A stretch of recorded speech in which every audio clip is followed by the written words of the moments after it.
under partly cloudy skies. 72 Monday. I'm meteorologist Jennifer Wojcicki on your hometown station AM 1430 WBEV. Currently, it's 61. My daddy said, son, you're gonna drive me to drinking if you don't stop driving that hot rod Lincoln.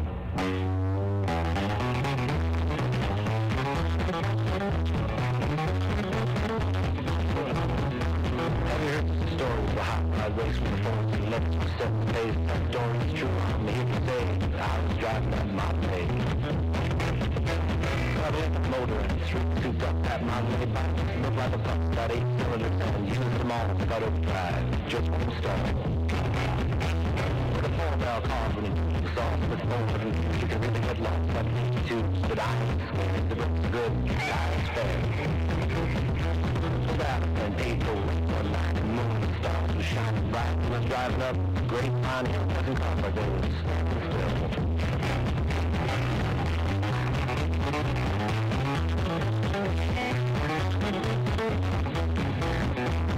All of a sudden, there was an eye, the captain today passed us by. The boys at the mark were missed by them, the tail I was on to see. Not a fun ribbon being behind, so I thought I'd make Lincoln unwind. So I put off the gas and man alive, I shut it all down and jumped overdrive. Rounded up to 110, but I'm still, I hit my bed, I'm looking good, I go to the floor, with all the tears in there, ain't no more. All thoughts lost, then some telephone poles, look like I'm making it, please don't slow down. I spot the lines on the road, just look like that. Put a call on the sides, watch the truck, cross, my face just rough. I'm finished with cooking the garden, there, punch the guy beside me was white as a ghost.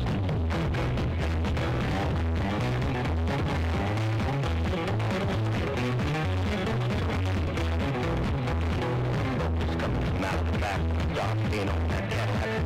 You could catch my thought of the past, but you know by then we'd be low on gas.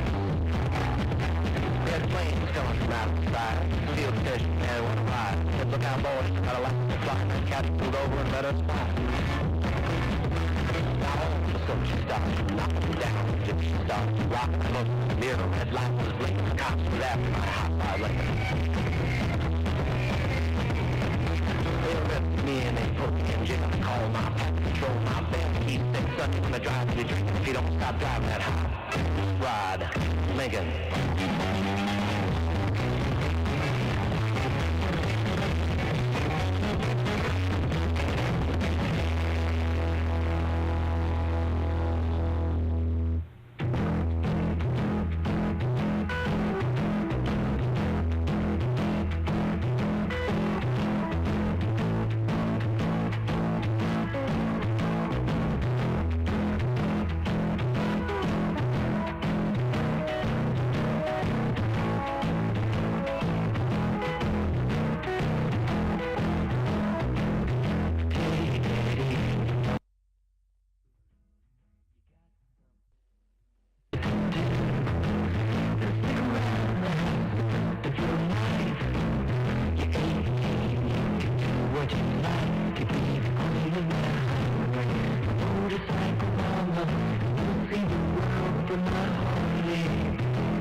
out the Dodge County's Most Wanted page at dailydodge.com. Brought to you by QBS Law.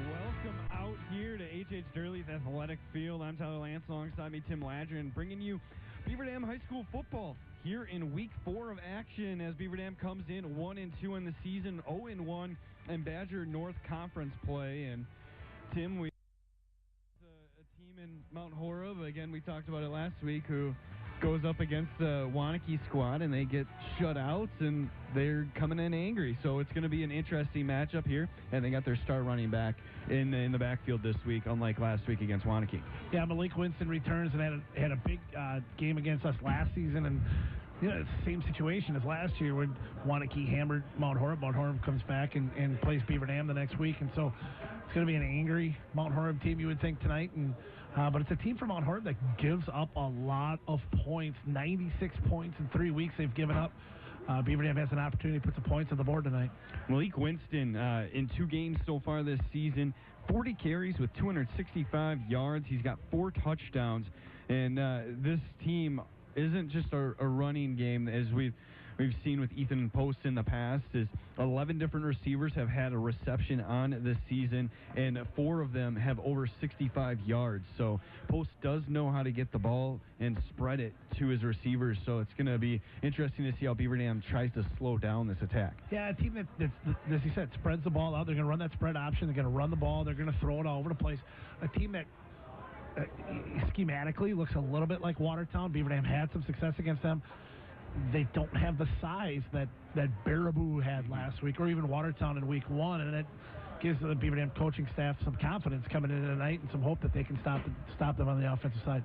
As for Beaver Dam, they come in as they fall to Baraboo last week in a tough loss where Baraboo came in just unable to run the ball, but the concern going into that matchup, as you mentioned, they don't have this, as Mount Horeb doesn't have the size of Baraboo. Baraboo had that size, and they were able to just run the ball down the throats of Beaver Dam, and it's going to be similar with Winston, but you're going to have to be able to defend the pass as well. So it's going to have to be a big bounce-back week, especially after a tough loss to a team where you view that as a must-win to make the playoffs.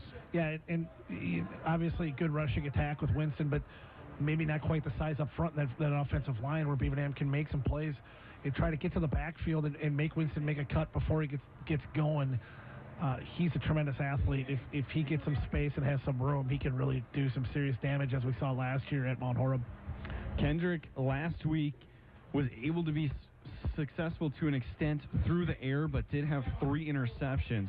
So he's going to have to be a little more careful with the ball and prevent those turnovers, as, I mean, it's a 16-point game last week, and you look at those turnovers, that could have been the difference if Kendrick is able to do so, but he did have a lot of pressure, and that's going to have to change this week, as the line's going to have to do a little bit more to protect him. Yeah, and I think it starts on the ground, too, though. You know, you got to be able to run the football a little bit and try to keep that front 7 from Mount Horeb from just pinning their ears back and getting after Kendrick, as they did last year. A lot of middle linebacker blitzes last year, and Kendrick took a beating. Beaver Dam's going to have to run the football a little bit here and keep that defense off them. And again, as I mentioned before, a defense that has struggled to start the year. You feel like if they can run the football even a little bit, they got a chance to score some points tonight and make this a ball game. It is a beautiful night here in Beaver Dam, and a full band in front of us. We heard it before just as we were going on. I had a little bit of issue hearing anything. So it's going to be full force here tonight. It's going to be great. Great crowd. School starting. A little more students out here. So it's a great night for football, and we couldn't ask any more. Yeah, it should be a great night and a beautiful night for football as well. It's opening weekend in the NFL, and we are in Week 4 here in Week 2 of the Badger North Conference play. We will take a quick break as we have the national anthem coming up here. We'll be back here in a couple minutes as we prepare you for kickoff right after this. You're listening to 1430 WBEV and streaming live on dailydodge.com. This is Beaver Dam High School football. It's a great time to head over to Walker's Family Restaurant for some hard-to-beat specials. Walker's offers a soup and sandwich special that changes daily. Delicious garden-fresh salads, wraps, supreme melts, appetizers, and light entrees. Walker's also has delicious breakfast and homemade pies and pastries, perfect for any gathering. Delicious food for fantastic prices at Walker's Family Restaurant, a family tradition located at Highway 151 and Park Avenue on Beaver Dam's east side. Summertime. Weather gets warmer, nights get longer, and farming gets better with the Case IH Summer Sales Event. It's now a great time to stop by Farmers Implement in Allenton and Columbus to get the equipment you need this season at a special rate. Find new Farmall, Maxim, and Puma Series tractors, along with our complete line of Case IH hay tools, all designed with the power, efficiency, and versatility to handle any job. Choose a Case IH mower, mower conditioner, baler, or loader, and knock out all your chores with loader attachments such as buckets, blades, grapples, and more. Hurry, get in on this deal before summer fades away. Find new Farmall, Maxim, and Puma Series tractors, as well as our complete line of hay tools with special 0% financing offers. Stop by Farmers Implement in Allenton and Columbus to take advantage of this deal before another sun-filled season fades away.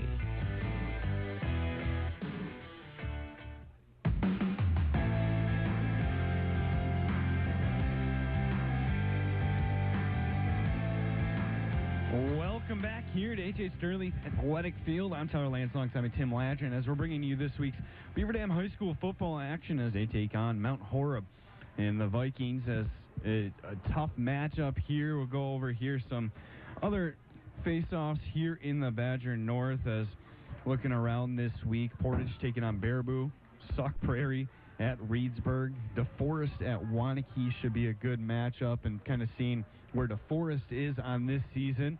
And then rounding it out here this week, it'll be as your featured matchup, Mount Horeb here at Beaver Dam, as Beaver Dam will boot it away here to start off this game and looking to come back as this is the start of a week, couple series of weeks here. Next week, you host Reedburg and you're at Portage the following week, and this is kind of the beginning of some of the games that you really need to win to be able to get into that playoff push. Well, we talked about last week the loss to Baraboo. Beaver Dam has to now win one of these games. They've got to beat Mount Horeb, beat DeForest, or beat Waunakee, and then take care of the other three games with Portage, Reedsburg, and Sauk. So if they can beat one of those, they put themselves back in the hunt. So a game like tonight would be important, and I think it goes a long way to say when the coaches feel like they've got a good shot tonight.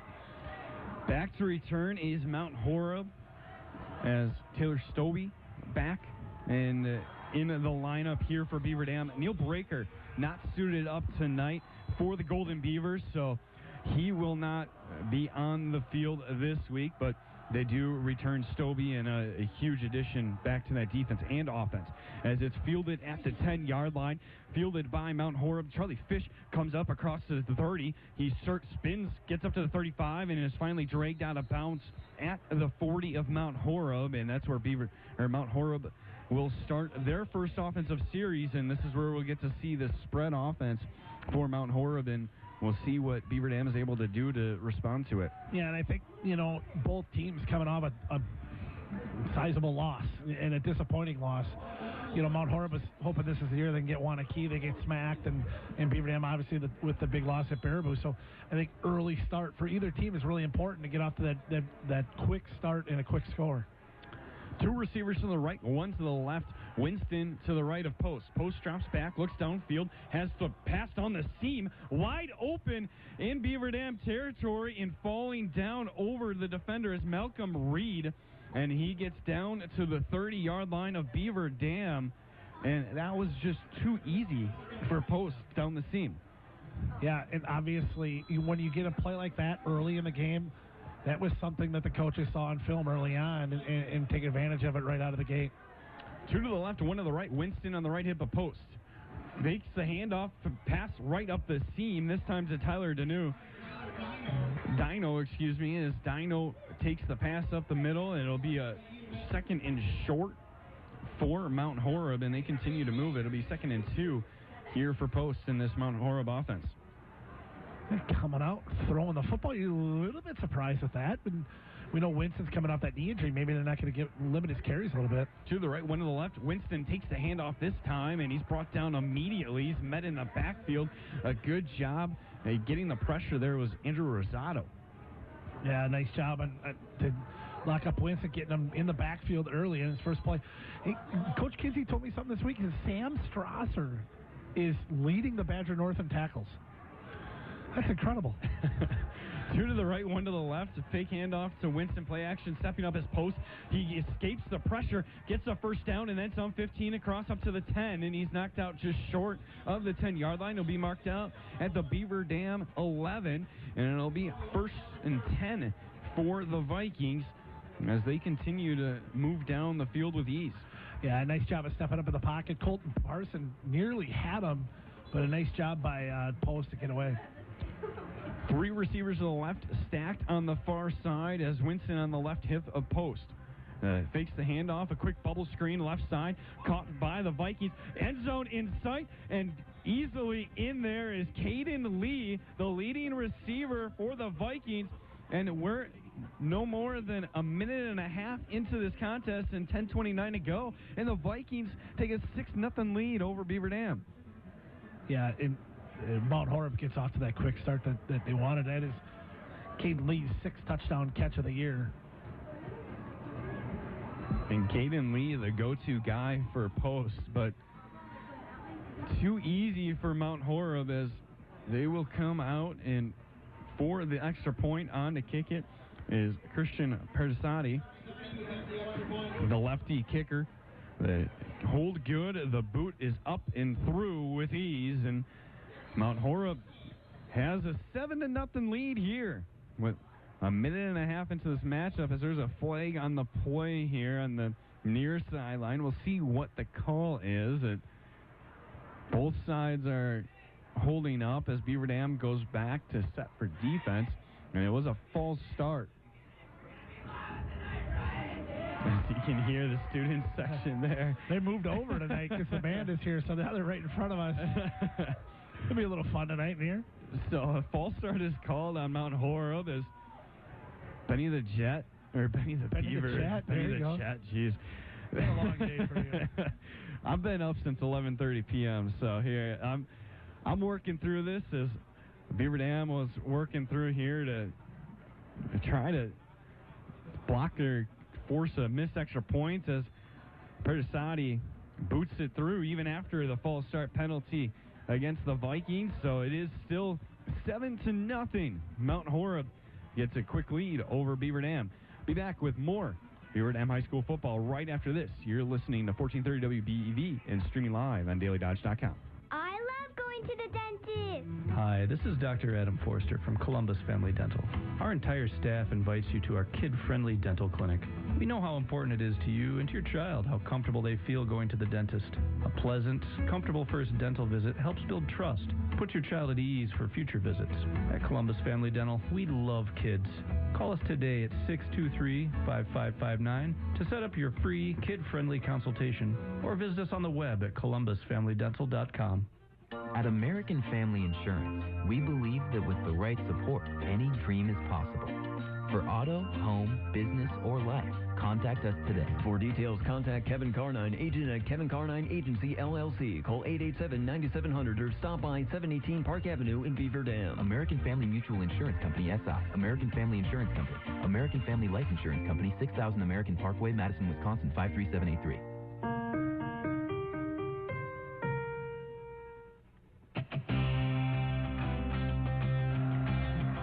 Perdisati set to boot it away as Beaver Dam back to return.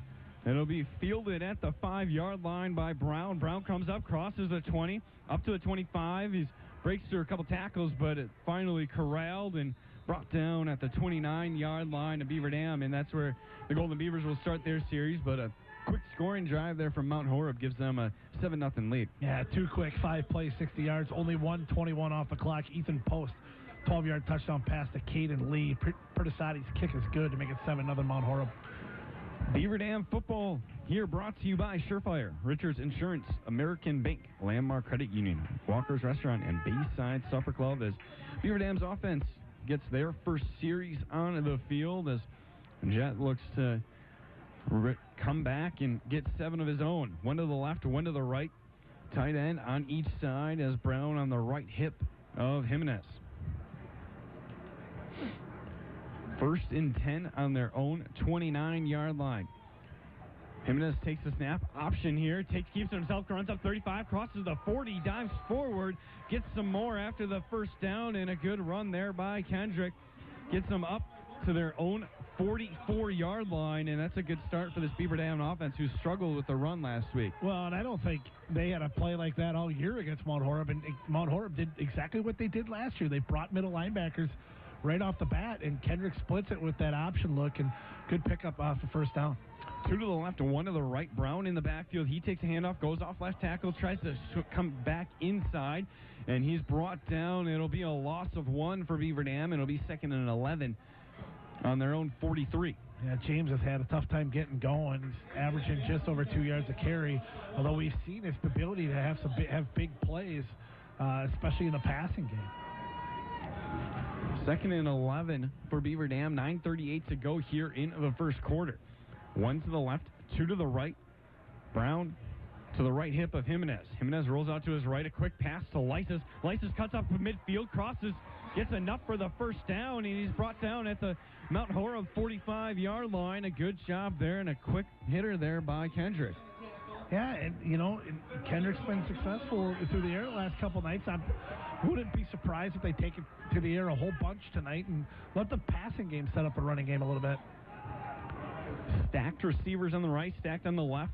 Brown to the right hip, and movement, we'll see, as it should be against Mount Horeb. And jumping a little bit too early there was Chase Markin. The outside linebacker got a little off to an early start there. All right, both offenses off to nice starts. We saw that a little bit last week, too. It's going to be a matter of can Beaver Dam hang with Mount Horeb and their ability to move the football. Had a hard time with it last week.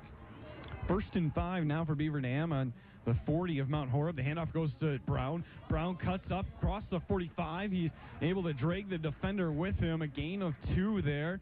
Gets it up to the 37-yard line. As Beaver Dam in 2nd and short here early on here in this first quarter on their first series. Really nice second effort by James to pick up a couple yards after getting hit. This, 2nd down, you're probably going for it on 4th down, maybe a shot right here deep with Kendrick. 8.5 to go here in the first. 1 to the right, 1 to the left. In motion is Bird. Bird looks to throw downfield, but he has to keep it as the pressure came in and the line broke, and he's brought down for a big loss there. And that's a tough break there for Beaver Dam as Bird, it was intended for a pass, and you saw it right away. Yeah, it certainly looked like it, but the rush got in there so fast, Adam couldn't do much with it, and it's too bad because it was a shot that they were looking to take on 2nd and short. Now it's 3rd and 7. 3rd and 7 for Beaver Dam on the Mount Horeb 42-yard line. 2 to the left, 1 to the right.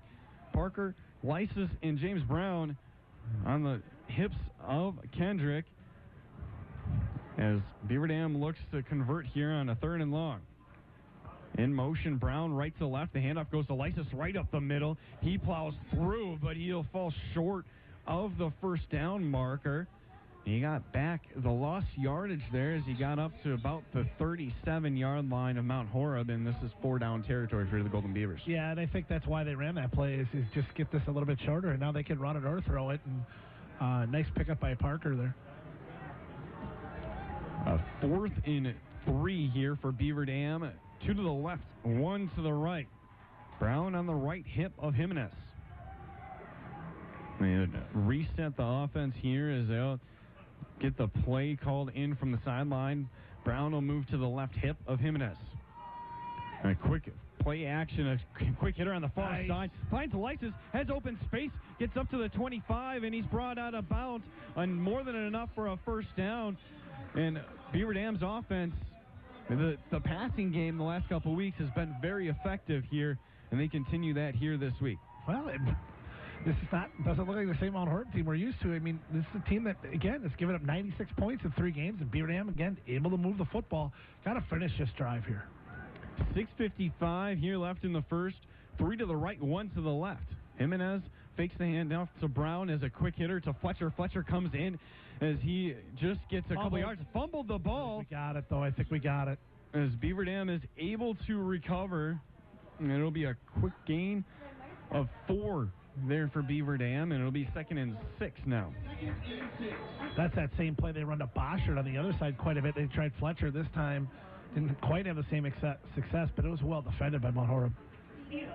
As the offense looks in, and you get to see Stobie out on the offensive side as he was a factor in the first couple weeks, as 3 to the right, 1 to the left. In motion is Lysis from right to left.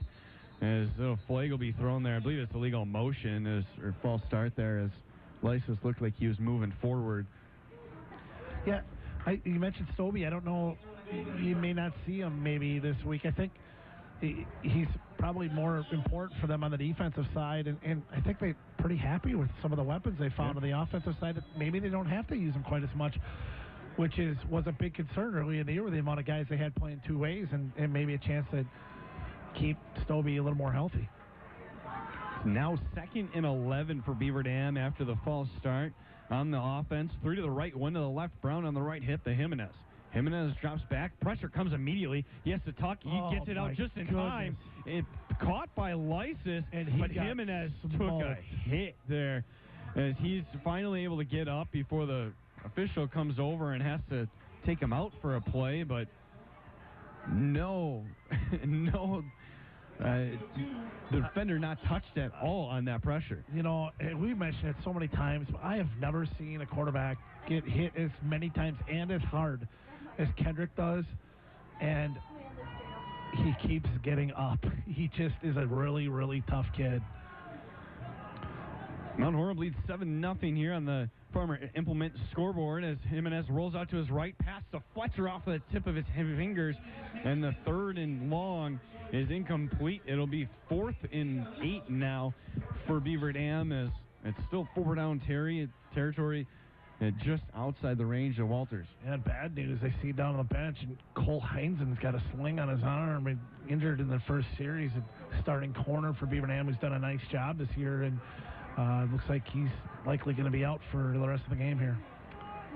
Tough loss there for Beaver Dam early on in this contest. There's 5:07 left in the first. 2 to the right, 1 to the left. Lysis on the left side of the line. As it's a 4th and 8 for Beaver Dam. Jimenez rolls out, he slips. The pass was intended for Lysis, and it lost footing. May have interrupted that pass and where Jimenez wanted to put the ball, so it'll be a turnover on downs and gives the ball right back to this Mount Horeb offense that scored very quickly with Ethan Post just picking apart the Beaver Dam defense. Beaver Dam with a 13-play drive that doesn't get anything. It was they really moved the ball well. That tough penalty there on the false start on the 2nd down, but a couple concerns is the Heinzen injury, but the other thing is I mean, every time Kendrick goes back to pass, he's just getting mauled right now. The pressure too much from the defense of Mount Horeb as they take over an offensive fake handoff. Goes to Winston after a jet sweep in motion, a fake there, and Winston took it right up the middle for a nice gain on 1st down of 6. It'll be 2nd and 4. Yeah, nice pickup by Winston, and Beaver Dam's got a lot to handle with that passing game, and Winston back there. Play action to Winston, looking downfield his post. He keeps it himself, just gets away from the Golden Beaver defender. Now he keeps it, runs for the 1st down. We'll see if he did get enough. Looks like he was just short of the 1st down mark, or maybe he just got back to the original line of scrimmage. As it's 3rd and 3 upcoming here for the Vikings. Nice job by the secondary to not give Post anywhere to go with it. You can tell the field's a little wet there too, because he slipped around a little bit back there with all the rain. Talking to the coaches here before, and we asked the field conditions, and everything seemed to be okay in their mind, but we're seeing a little bit of slickness on the field, and that's causing some issues for these quarterbacks with their footing. Well, it's nice though. It didn't have a no JV or JV2 game up here last night, and so if that allows that field that take an extra day without taking a beating. Personal foul on Mount Horeb here, and it'll be now 3rd and 18 for Mount Horeb. So this is an opportunity where Beaver Dam is got to take advantage of this huge penalty on the Vikings. I wonder if that's on the bench or on the sideline there. You didn't see anything like extracurricular at all, so I wonder if that's something on the coaching staff. And a new first-year coach here for Mount Horeb, Coach Brett St. Arnold, under the helm now for the Vikings, and a second time the Beaver Dam Golden Beavers have faced a new coach. As play action, pass right down the middle, open, and now looking for the end zone inside is Lee. 10-20, 5 touchdown, and Lee easily scoring a 82-yard touchdown pass there. 76-yard touchdown pass, and Caden Lee just had to turn around a little bit for the ball, but no hesitation and had no one in front of him as he just had Golden Beavers in the hindsight. They've hit them twice in the seam with big ones. One to Malcolm Reed early, and now a little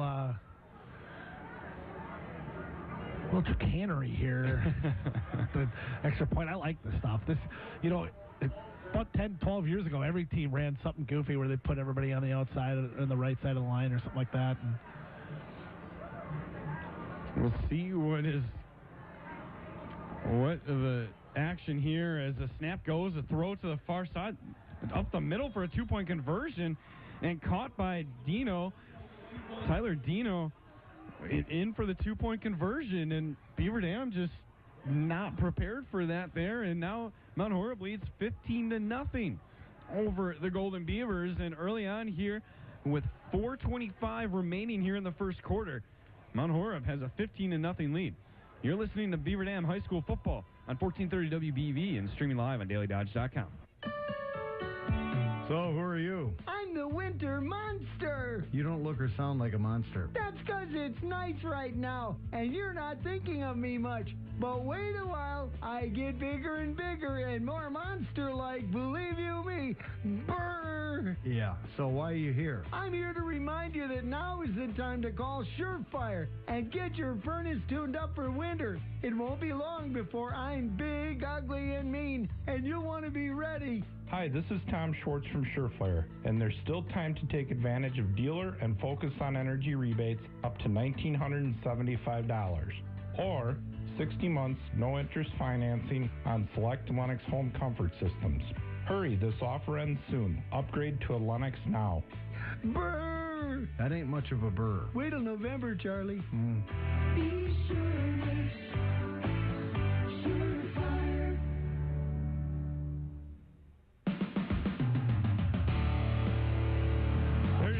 Boots it away as it's fielded at the 10-yard line by Brown. He's able to get up to the 15 after the ball rolls to him.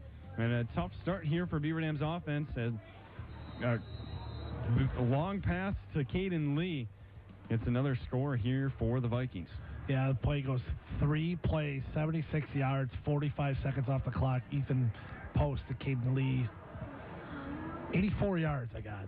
I think I had that wrong before. I think you had it right. I had it wrong. Well, either way, it's a long touchdown pass for the Vikings, and Ethan Post, who's had himself quite a season already here so far, continuing it here again tonight and just adding on to those numbers that he's already put up here so far. Taking a look at it here, I mean, 593 yards, 8 touchdowns, only 2 interceptions. He's had a pretty successful year so far, and Beaver Dam's defense hasn't proved anything to slow him down quite yet. Well, it's just unfortunate, too, because you get that 3rd and long after that penalty, and you just can't get, you allow not just a long one, you give up a really long touchdown pass. And there's a Golden Beaver down here, and I think it's Andrew Rosado. I think I saw 31, but I'm not quite sure here. The Golden Beaver down on the field as Beaver Dam High School Football here, brought to you by Choice Insurance, Reed Chrysler Dodge Jeep Ram, and Columbus Family Dental here. your Farmers Implement scoreboard here as Mount Horeb leads 15-0 so far in this matchup, and it's a great night for football and clear skies. Nothing in sight here. That's something that we can't say has happened too often here early on in this season, as week 1 was postponed until Saturday, and we've always had a little chance here at rain throughout the season, but there's a player still down here. We're going to take a quick 30-second break. We'll bring her back here, and we'll try to get you updated on who's down on the field, and I hope they're okay. You're listening to Beaver Dam High School Football here on 1430 WBV and streaming live on dailydodge.com. Running a business can feel like running a small country. With so many rules and tiny details, it is easy to feel overwhelmed with even the simplest decision. Richards Insurance can lay out all your options, from HR consulting and employee benefits to preparing for an anticipated OSHA inspection over potential safety hazards. Richards may not know international politics, but they do know local business. Richards Insurance, 123 North Spring Street in downtown Beaver Dam. Call 887-1615. We'll be there with you. Richards Insurance of Beaver Dam.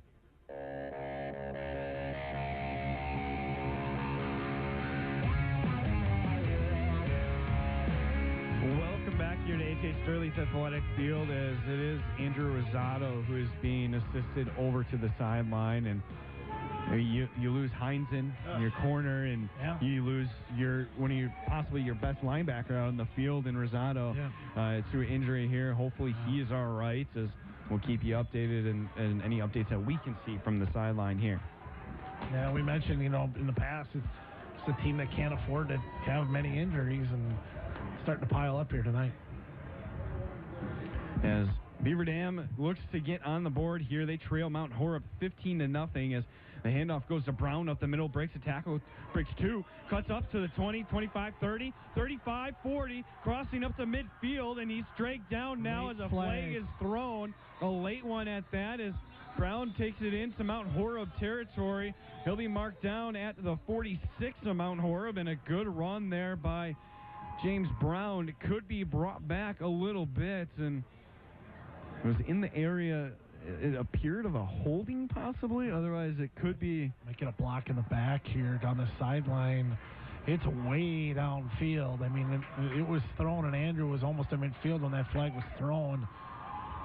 Or, I'm sorry, James Brown. I was thinking about Andrew. James Brown was halfway down that sideline, and that's the explosiveness. We said that you can see out of Andrew out of James Brown that he can really make some plays when he gets to see him.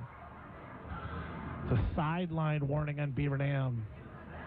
Personal foul on the sideline? Oh. As we'll see where this ball is finally spotted after everything goes down, but the sticks will move up. It appears it'll be at Beaver Dam's 43-yard line, and they continue to move back. It'll be at their own 40. So going from Mount Horeb's 41 back to your own 40 is a tough loss there for Beaver Dam, and that's a warning as you see all the players now even take a step further back. It's not even a warning, though, because, they gave them the 15-yard penalty, which is surprising that they would do that unless they've already, but usually they say that, they make that public if they have a sideline warning. 1 to the left, 2 to the right. The handoff goes to Lysis as he tries to go up the middle. He gets a couple yards on the carry. It'll be a gain of 3, and it'll be 2nd and 7 for Beaver Dam as they approach their own 45. It's still a big pickup for Brown there, and again, Beaver Dam able to move the football. You just got to punch one in here, though. Obviously this Mount Horeb's out for blood tonight, and they're going to try to score as many points as they can. Beaver Dam's got to put the points on the board. 3:40 to go here in the first quarter. 1 to the left, 2 to the right. Jimenez, a quick screen over to the right, finds Bird. Bird catches, and he brings it up to the 45-yard line. It'll be a gain of 2, and it'll be now 3rd and 5 for the Golden Beavers. As you look at this in the first quarter, and it's almost 4-down territory looking at it, as Mount Horeb isn't slowing down on offense at all. Yeah, that'll be an interesting call, because I think the other thing, too, is if you can get them deep. You had a shot last time to stop them on 3rd and long. It'll be interesting. 2 to the left, 2 to the right. Brown in the backfield next to Jimenez. Beaver Dam, 3rd and 5 on their own 45. Jimenez, 3-step drop, looks downfield, has Bird, Great finds catch. Bird in Mount Horeb territory. He'll be marked down at the 41 where Brown initially was before the personal foul by Beaver Dam, and now moving the ball, and Jimenez gets the offense right back up to the line. 2 to the right, 2 to the left. Jimenez rolls out to his right, looks downfield. Fletcher's wide open. Fletcher wide open, dives and catches it, and drops it as he falls to the ground. Would have been down at the Mount Horeb 6, but Fletcher unable to corral it all the way through. They ran the exact same play. They brought Bird into the inside on that slant, and Fletcher deep, and they took both guys on the side, jumped to Bird, and Fletcher was wide open the whole way. And that was the play that would have broke it through for this Beaver Dam offense, but they're back at it. 2nd and 10 now on Mount Horeb's 41. In motion, Lysis. He's back as the handoff goes to Brown. Actually, Jimenez keeps it, and he runs right up the left sideline, gets enough for the first down, and he's close to the Mount Horeb 25. He'll be marked out of bounds at the 26-yard line. Boy, just Beaver Dam's, again, able to pick things up in chunks. Just can't hurt themselves here. 1st and 10. A clock continues to run. 2.5 left here in the first quarter. Mount Horeb leads on the Farmers Implement scoreboard 15-0 over Beaver Dam. 1 to the right, 2 to the left. Lysis and Brown in the backfield. Fakes the handoff. Jimenez rolls out to his right, looks to the left, has a receiver open, and diving is Bird, unable to make the catch. Reached out with the left arm, but that was only in the spot where Bird would have been able to catch it. Excuse me, that was Boschert. And now Beaver Dam's got a lineman coming off. Zach Schoenberger. And if that's an ankle, Zach's played basketball for a long time, and he's had some rough ankles, and if that's an ankle, that's probably going to be something for him because he's had that for a while. And Schoenberger knows exactly his line helps him to the sideline. That was Eli Booth as well as Brett Mankey making it over, so the offense can keep going without hesitation here. The snap is there, and it'll be a false start, I believe. Yeah. The offense wasn't ready. Jimenez clearly not ready for the play as 2nd and 10 now turns into 2nd and 15 for Beaver Dam. Yeah, right about the same place where they picked up a late penalty last time, and it's got to punch it. I keep thinking about, I don't know if you watched the football game last night, but it's like watching the Atlanta Falcons last night. You just drive, get the ball down the field, can't get it in the end zone. Have a timeout here on the field, and we will take one with them as Mount Horeb leads 15-0 over Beaver Dam here as we near the end of the first quarter. Back with the end of the first right after this. You're listening to Beaver Dam High School Football on 1430 WBEV and streaming live on DailyDodge.com. At Reed Chrysler Dodge Jeep Ram in Beaver Dam, we are a second-generation family-owned business that has been in the Beaver Dam community for over 25 years. Our goal is to make the process of buying a vehicle fun again. No pressure, no hassle, just quality customer service from our friendly and experienced sales staff. So give us an opportunity the next time you're in the market for a new or pre-owned vehicle. The worst that can happen is we shake hands and part as friends, and if you catch us on the right day, you can enjoy one of Mom's amazing homemade cookies. Let our family take care of your family at Reed Chrysler Dodge Jeep Ram in Beaver Dam. It's a great time to head over to Walker's Family Restaurant for some hard-to-beat specials. Walker's offers a soup and sandwich special that changes daily. Delicious garden-fresh salads, wraps, supreme melts, appetizers, and light entrees. Walker's also has delicious breakfast and homemade pies and pastries, perfect for any gathering. Delicious food for fantastic prices at Walker's Family Restaurant, a family tradition located at Highway 151 and Park Avenue on Beaver Dam's east side.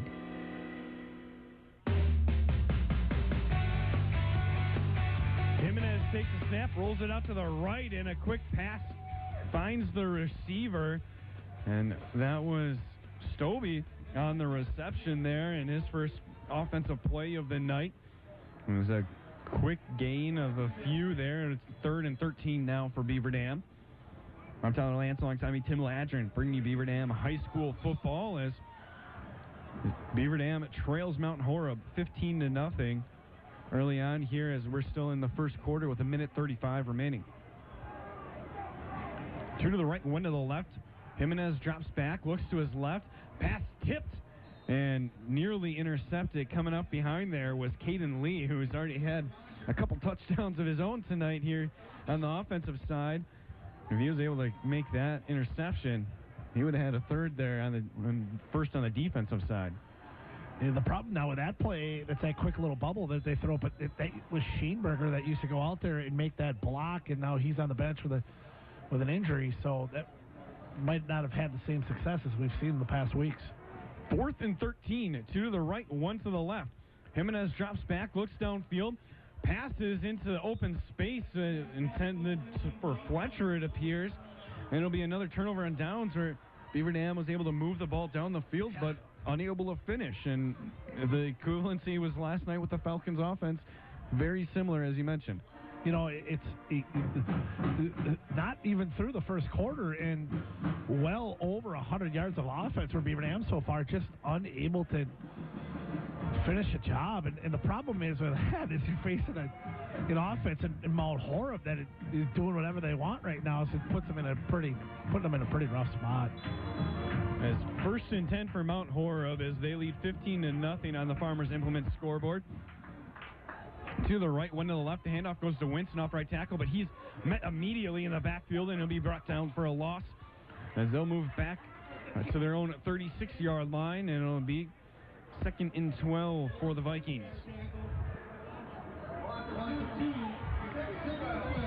2 to the right and 1 to the left as Winston remains in the backfield with Post. Post fakes the handoff, looks downfield, pumps fakes, now rolls out to his left. He'll keep it himself, cuts upfield, gets to the 40, still moving as he's dragged down and brought down at the 41-yard line. He gets back the lost yardage and gains a few of his own. It'll be 3rd and long now for the Vikings. Beaver Dam's doing a nice job against Winston in this first quarter. 3 carries for only 4 yards. It's been the passing game tonight so far from Mount Horeb. 30 seconds to go here in the first 2 to the right, 1 to the left. Post drops back, looks downfield, finds his receiver Lee as it's tipped away. Good job there by Boschert on the coverage as Lee was open if Post was able to get that pass a little higher. Yeah, it was Boschert and nobody else defensively, and he did a nice job of knocking that away. If that ball gets through, he said, Tyler, he's gone. That's a touchdown. So 24 seconds left to go. A quick 3-and-out series for this Vikings offense, and Beaver Dam back to return the punt as Vikings deep in their own territory on their own 31. As Perdisani back to punt for the Vikings. A big boot from him as it's caught at the 35-yard line of Beaver Dam. Ian Wint-Utri coming up. He'll be tackled and brought down at their own 36. There's the flag. And it's gonna be a hold on Mount Horeb. I would think Coach Kinsey would back him up 10 and reboot it here. So that took 7 seconds off the clock, and we await to see what the call is and what the decision is by Coach Kinsey. Officials aren't exactly in a hurry. There we go. And a holding call is against Mount Horeb.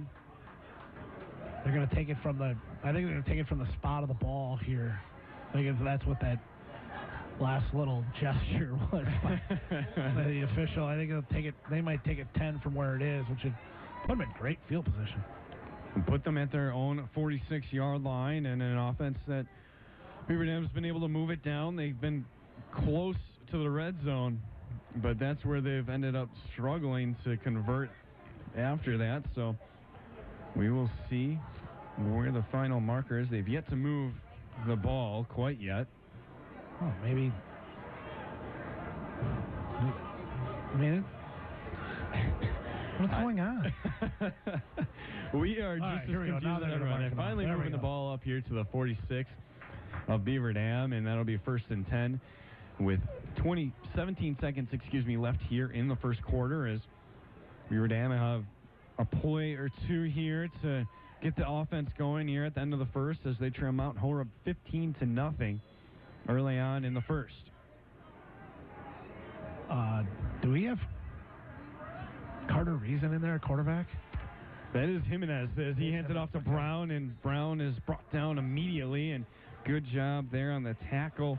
Chase Markin coming up on the outside, keeping his contain and bringing down Brown, and that'll be the last play here as there's 3 seconds left to the clock, as that'll tick to the 0, and that'll be the end of the first quarter. And at that, Mount Horeb leads 15-0 over Beaver Dam, and Beaver Dam in possession on their own 46. They'll start out the second quarter with 2nd and 10. Be back with more Beaver Dam High School football right after this. You're listening live here on 1430 WBV and streaming live on dailydodge.com. Summertime. Weather gets warmer, nights get longer, and farming gets better with the Case IH Summer Sales Event. It's now a great time to stop by Farmers Implement in Allenton and Columbus to get the equipment you need this season at a special rate. Find new Farmall, Maxim, and Puma Series tractors, along with our complete line of Case IH hay tools, all designed with the power, efficiency, and versatility to handle any job. Choose a Case IH mower, mower conditioner, baler, or loader, and knock out all your chores with loader attachments such as buckets, blades, grapples, and more. Hurry, get in on this deal before summer fades away.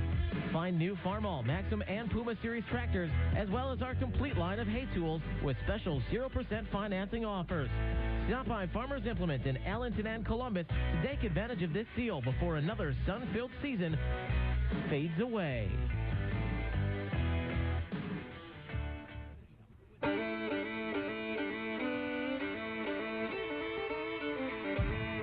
Welcome back here to H.H. Fairleaf Athletic Field as the handoff goes to Lysis up the middle on 2nd and 10, and a big carry up the middle.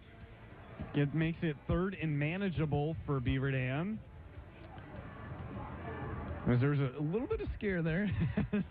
Right. I saw Reason warming up earlier, but Jimenez still is out there for Beaver Dam and running this offense. It looks like they're taping up Shaneberger, and looks like he might be heading back in the game at some point. And I would think if you're getting taped up, you get a chance to get back in. The handoff goes to Brown, and he's met immediately in backfield, but he's able to dodge a couple defenders, but dragged down as he's able to get back to the line of scrimmage, and that'll be 4th down now as Beaver Dam in Mount Horeb territory, only at the Mount Horeb 48, though. I think it's we'll be going for it here most likely. Yeah, I think it's a tough decision here because they did a nice job defensively on that last drive. Do you want to give them a short field if you don't get it? But outside of that one, and they are going to punt this one away, it looks like. Initially, the offense stayed out there, but we see the adjustment as Stobie back out there to punt for Beaver Dam. And making the adjustments, Caden Lee will go back to return for Mount Horeb. It's 4th and 4. Beaver Dam will punt it away as Stobie is set. And now a timeout called here by Coach Kinsey. That is their 2nd timeout, and they'll have one remaining here as we have 10:33 left here in the second quarter. We'll keep it here as it's been a quick-paced game here so far, and it's all been the passing attack by Mount Horeb, and it's the connection between Post and Lee. Yeah, Lee's got 2 catches for 96 yards and 2 touchdowns. He didn't post 4 or 5 so far for 134 with those 2 touchdowns. It's big plays. It's been a lot of them. Everything through the air, which is, to me, is a little surprising. They've been very good against air attacks like Watertown so far this year. Obviously, last week against the run, against Watertown against the run was a struggle. They've done a nice job here against Malik Winston, but it's been the air attack tonight from Mount Horeb. And Shaneberger he's putting him back on his shoe as his ankle is taped up here.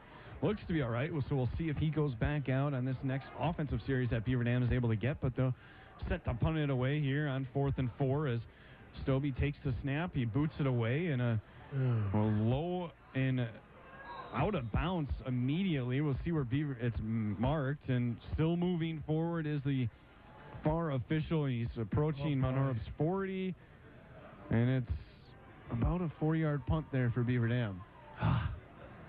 Yeah, and you know what? I thought it was a good call by Coach Kinsey to go ahead and punt that one away and see if you can pin them back a little bit. And unfortunately, it backfired.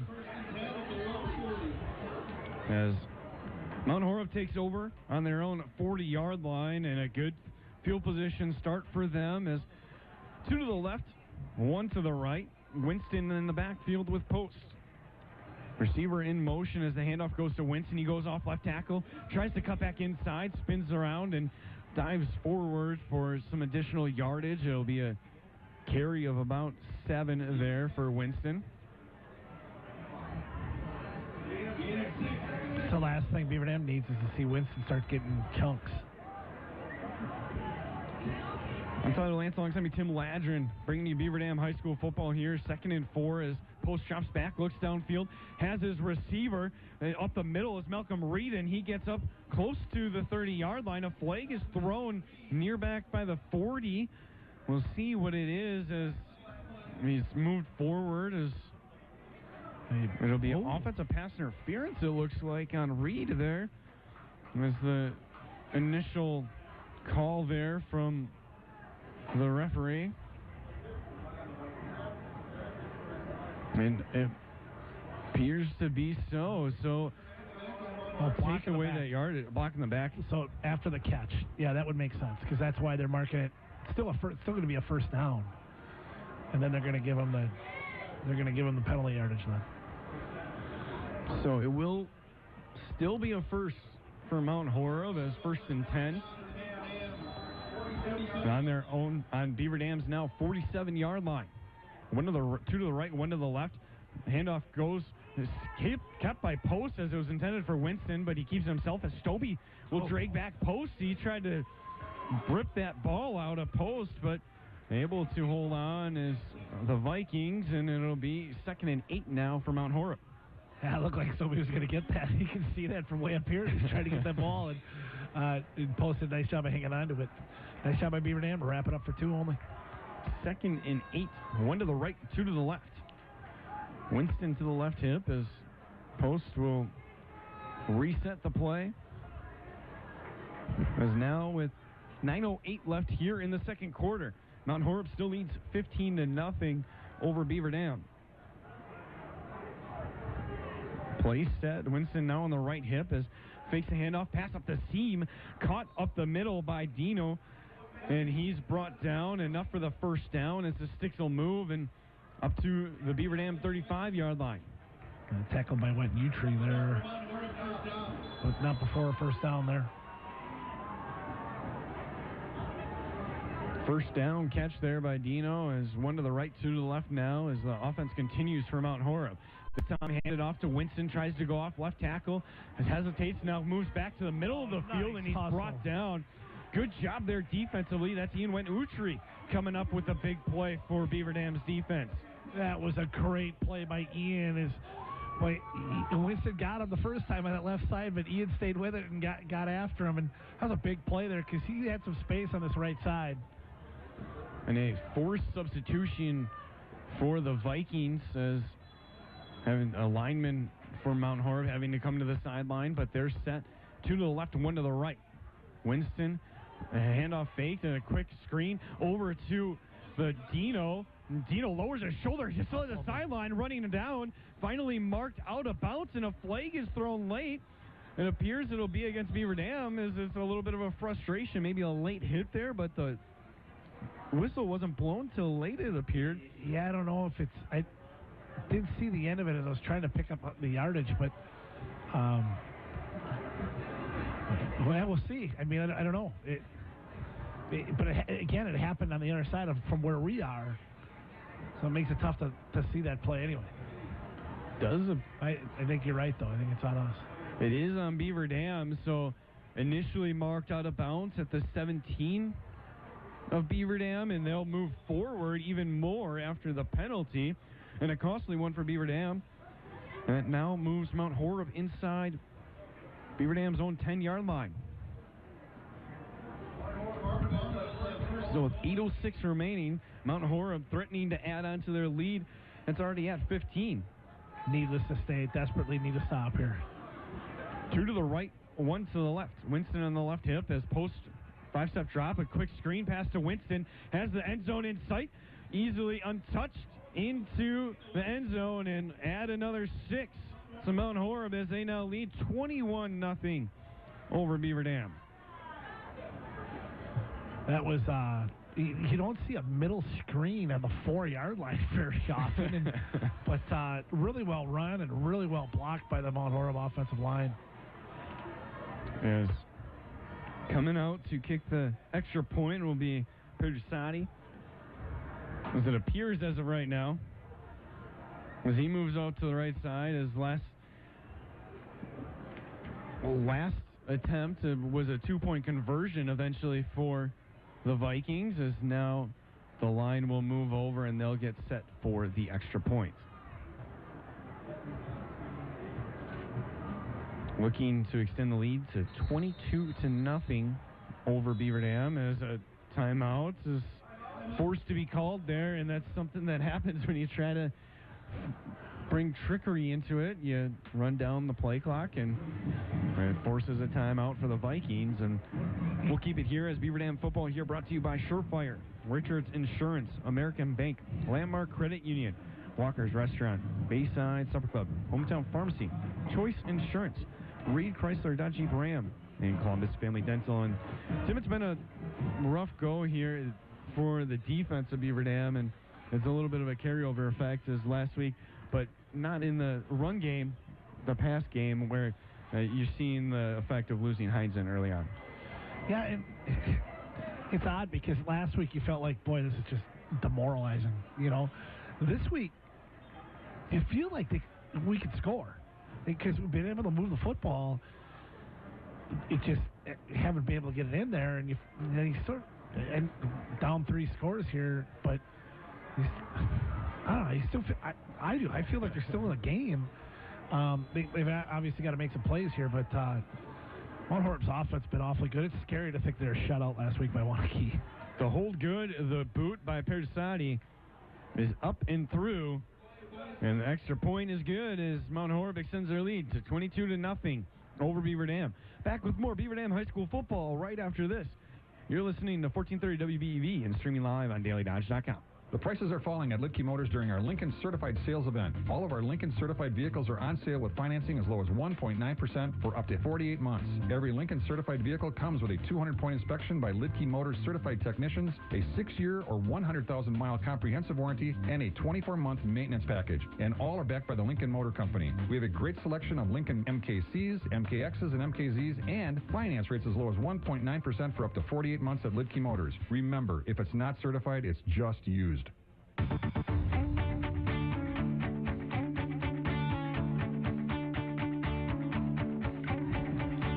Beaver Dam set to return with 8 minutes left to go here in the second quarter, as Lysis and Brown back to return after a score yet again by the Mount Horeb offense. Yeah, Mount Horeb scoring drive goes 6 plays, 60 yards, 2:26 off the clock. It is a 4-yard touchdown pass from Easton Post to Malik Winston. Kick is good, 22-0. Interesting score. Wanakee 7 to Forest 7 halfway through the second quarter.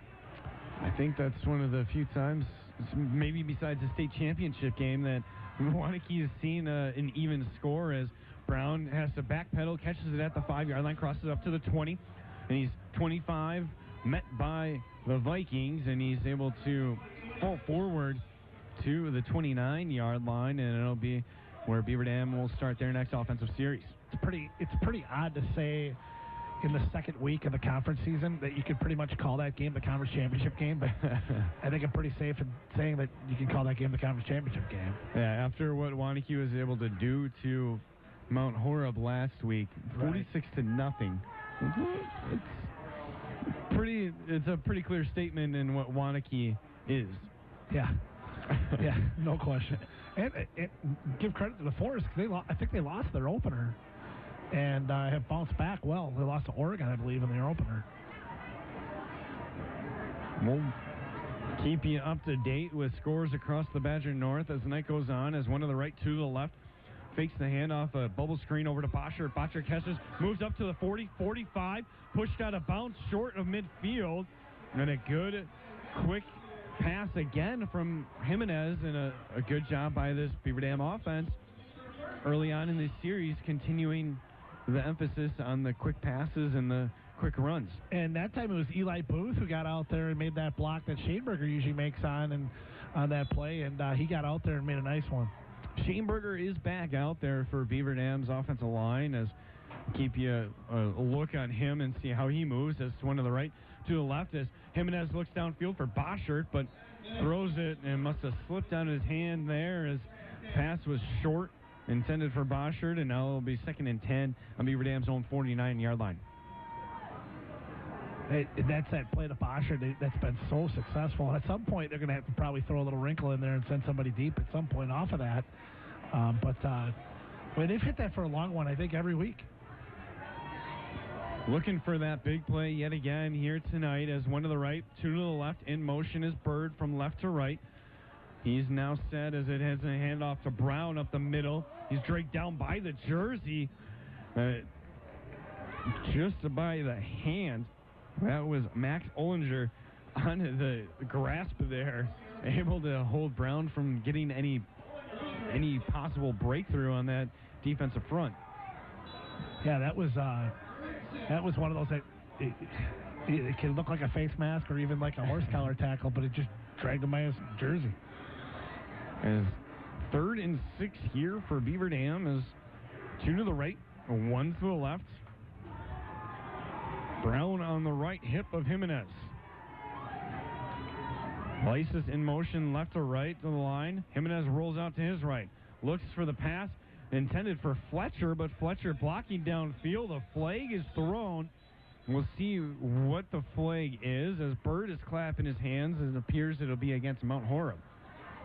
Yeah, and that was interesting because, like I said, if Fletcher hadn't turned around yet, it's going to be an interesting call here. No team yet to react to where they're moving, as the officials speaking to the Mount Horeb coaching staff and Coach Arnold are waiting to see what it is, but Beaver Dam's offense is moving back, as it'll be offensive pass interference against Beaver Dam, where it appeared it would have been against Mount Horeb's defense based off of Bird's reaction, but the flag is declined, and it'll be 4th down for Beaver Dam. And with the situation that they're in and what happened the last time, I mean, you think they go for it, but they're sending back out Stovey to boot it away. Let's see if they get something up their sleeve here. 6:51 to go here in the second quarter.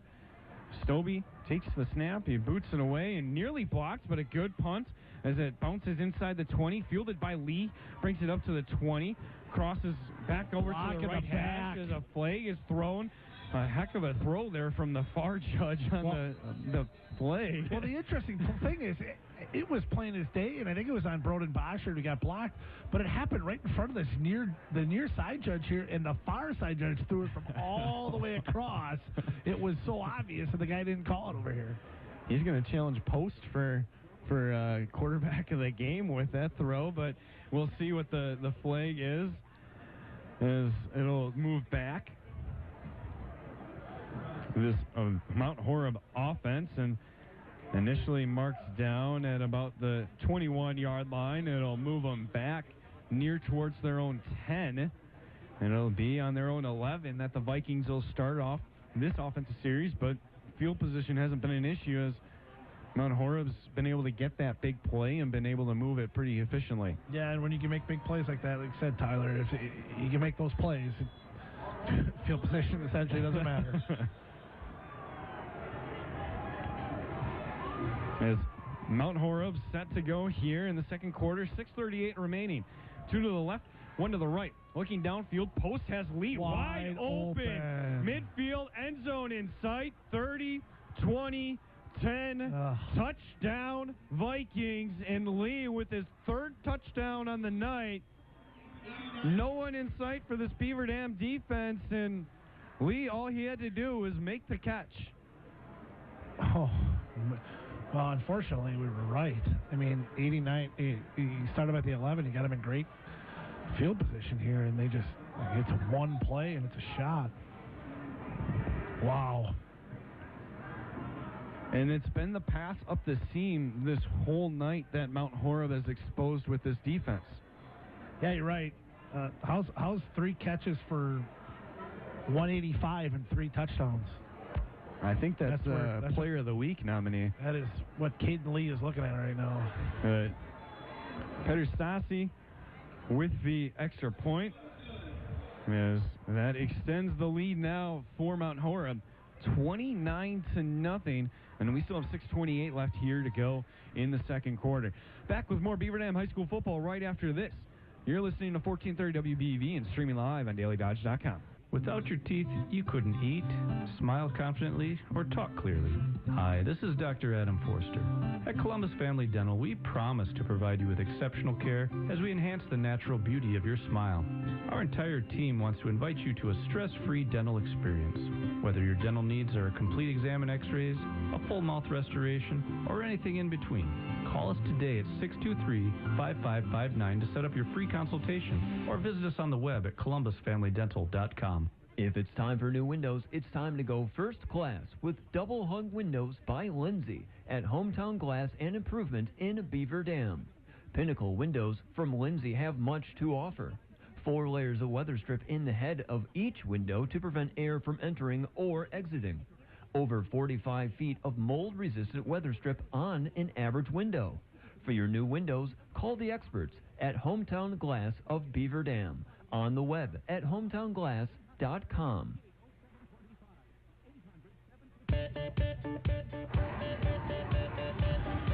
Welcome back here at H.A. Sterling Athletic Field as the Farmer Implement scoreboard shows Mount Horeb up 29-0 over Beaver Dam, and gets you that scoring drive recap right after this. But a boot away is fielded by Lysis at the own 7, comes up across the 20, 25, and met by the Mount Horeb coverage squad, and he's brought down at the 27 of Beaver Dam, and the quick one-play score there for Mount Horeb.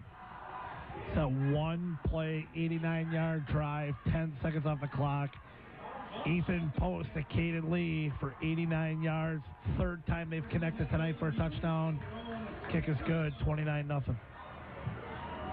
And as a note here, running clock, 35-point lead in the second half. Yeah, second half. So as we approach here, depending on what happens, Beaver Dam still looking to get their first points on the board, and that's their first focus here on offense as the handoff goes to Brown. Pressure meets him in the backfield, is grabbing a hold of the jersey and not letting go is Mount Horeb. And that was Dino, who's had quite a day on the offensive side, making an impact on the defensive side now. Not much James Brown could do there. Did everything he could to just try to pick up something as Dino gets in there untouched and nearly takes the handoff from Jimenez himself. As 3 to the right, 1 to the left. Brown in the backfield next to Jimenez. It's second and a long for Beaver Dam as option pitched over to Brown, but Brown has nowhere to go as he's closed off on the sideline. Gain back the negative yardage there at most, as it'll be 3rd and 11. A gain of 3 there for Beaver Dam. Well, no more decisions on punting now. I think unless it's 4th at a train ride, you're going for it. A 1 to the right, 1 to the left. Lysis in motion. Fakes the handoff. Jimenez has pressure coming. He has to keep it himself. Nice runs it up the middle. Crosses the 35, 40. Gets enough for the first down and gets near midfield. Ball comes loose, but he is marked down as Jimenez a little bit slow to get up as he took a bit of contact near the end, but nonetheless a first down for the Golden Beavers. And near midfield, and a good job there by Jimenez reading that and assessing the situation and knowing he's got to make the play himself. I tell you what, it's as tough as tonight has been so far. Kendrick has played really well. He's taken some big hits. He's ran the ball well. He's thrown it well. Just the result isn't very good. 5:15 to go here in the second. Jimenez rolls out to his right. Pass tipped and nearly intercepted by the Vikings. Gunnar Nortman was in the coverage there, setting back in his zone. But pass fell incomplete. It'll be 2nd and 10 for the Golden Beavers, as Mount Horeb still leads 29-0 over Beaver Dam. And this is, I guess, a testament to the offense of Mount Horeb and their big playability. Beaver Dam has doubled them in first downs, 10-5. And Beaver Dam, again, able to move the football, unable to score. Mount Horeb just scoring in chunks. 2 to the right, 1 to the left. Brown and Lysis in the backfield. Pressure coming immediately. Gets it, able to get the pass off to Lysis, who just gains a couple. And a good job there again. We're emphasizing the play of Kendrick tonight. Another great play by Kendrick, able to get the ball away and get some sort of positive yardage. Yeah, I don't know how he gets that away. I mean, that was and then throws a nice ball and you end up getting something. A nice job by Lysis to be ready for it, knowing that that pass rush was coming. 2 to the right, 1 to the left. 2nd and 8 for Beaver Dam on their own 48-yard line. In motion, Lysis left to right. Jimenez rolls out to his right, looking downfield. Pass intended. Open receiver, wide open on the sideline. 10-5, touchdown Beaver Dam. And that's Adam Bird, yet again making a big play for this offense. And Beaver Dam finally gets on the board with 4:24 to go here in the second quarter. And Kendrick, he said that the play along the sideline was going to be there. Yep. Kendrick finally able to hit there for this Beaver Dam offense. Yeah, and this is a Mount Horeb defense that is incredibly vulnerable. They've made multiple mistakes in the secondary tonight so far. Beaver Dam finally able to take advantage. Kaylee Walters on for the extra point for Beaver Dam. The snap good, hold good, and the boot through the uprights. And we stand now. Mount Horeb leads 29-7. Back with more second quarter action after this. You're listening to Beaver Dam High School football and streaming live on DailyDodge.com. Get more out of your home so you can put more into your home. Landmark Credit Union is offering a home equity line of credit starting at only 1.99% APR for 12 months. Regular rate 4.25% APR. To learn more, visit landmarkcu.com. Call 262-796-4500 or stop into one of our 31 branch locations, including Beaver Dam, Fall River, Juneau, and Mayville. For details about credit costs and terms, Landmark Credit Union. You're worth more here. Equal housing opportunity. At Reed Chrysler Dodge Jeep Ram in Beaver Dam, we are a second-generation family-owned business that has been in the Beaver Dam community for over 25 years. Our goal is to make the process of buying a vehicle fun again. No pressure, no hassle, just quality customer service from our friendly and experienced sales staff. So give us an opportunity the next time you're in the market for a new or pre-owned vehicle. The worst that can happen is we shake hands and part as friends, and if you catch us on the right day, you can enjoy one of Mom's amazing homemade cookies. Let our family take care of your family at Reed Chrysler Dodge Jeep Ram in Beaver Dam.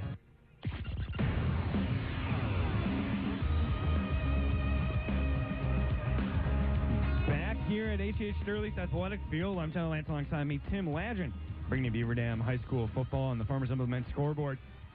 Beaver Dam finally scores and gets 7 on the board. 5 plays, 71 yards, 156 off the clock. It's jet to Bird for 51 yards and a touchdown. Kendrick Jimenez to Adam Bird. Kicked by Kaylee Walters is good. And the boot away is fielded at the 17, coming up, crossing the 30, 35, and tripped up as he'll be marked down at the 37-yard line. That was a good return there. That was Charlie Fish, the wide receiver for the Vikings, on the return. Their score at halftime in the Badger North. Sauk Prairie looking to go 2-0. They're up 7-6 on Reedsburg. Reedsburg will be here next week. And that's a game that Beaver Dam was able to come away with last year. And on the road in that matchup, actually, is that was a unique situation for us. As we were down below, I was up above on the call as post on the pass up, and Bird with the interception. Bird gets the touchdown and comes right back and takes the ball back for Beaver Dam. And as Mount Horeb leads 29-7, Beaver Dam gets the ball right back after a score and posts with the 3rd interception on the season. And an opportunity here to get back in this football game. Again, Beaver Dam able to move the football. They got to get another shot here and get into halftime and get this inside, get it to 2 scores. As big opportunity here for Beaver Dam as offense comes back out. Beaver Dam football here brought to you by Richards Insurance, Surefire, American Bake, Landmark Credit Union, Walker's Restaurant. This is 2 to the left, 1 to the right. Handoff goes to Brown. He goes off left tackle, tries to kick it back inside, but he's pushed forward. It'll be a nice gain on first down for Beaver Dam. That was Stobie, I think, here. No, they called it Stobie, but I think it is Brown. Wade over there, Wade Bates calling Stobie. I saw Stobie get up, too. But it's good. Regardless, it's good to see Stobie back in there on offense and able to do some things on the offensive side too. 1 to the right, 1 to the left. In motion, Lysias left to right. The handoff goes to Brown again as he's slowed down and met immediately. They'll get a gain of 2 there on the carry. With Beaver Dam with 3:22 remaining, it'll be 3rd and 4 for Beaver Dam. James has done a nice job today of finishing runs. He's been physical and he's able to, fall forward a couple times, and you see him becoming a better back throughout this season. Is looking to continue that as the season grows on more and more. 2 to the left, 1 to the right. Jimenez rolls out to his left. Looking downfield, a pass intended for Bird, nearly intercepted by the Vikings defense. It was Caden Lee on the coverage. And it'll be now 4th and 5 for Beaver Dam. What do you think, Tyler? 36-yard line of your own? It was a good punt by Stobie last time, and I think Coach Kinsey likes what he saw last. He had a 50-50 chance here of a good punt here from Beaver Dam. Yeah, it's hard to take a shot there, to go for it, because if you don't get it, there's 2.5 minutes left in a really short field for Mount Horeb. Stobie back to punt. Good snap. He gets a low one going, and it bounces. A friendly bounce for Beaver Dam. It'll roll inside the 25 of Mount Horeb. It'll be marked down at the 24. And that's where the Vikings will start off. So a quick 3 and out for the Beaver Dam offense. After an interception by Bird and unable to take advantage of the error by the Vikings. And now Mount Horeb still leads 29-7. And they look to keep the offense going. Yeah, it was interesting. They took a shot at Adam Bird, and Beaver Dam's going to use a timeout here. And that's the final Beaver Dam timeout with, on the clock, 2:42 remaining here in the first half. And a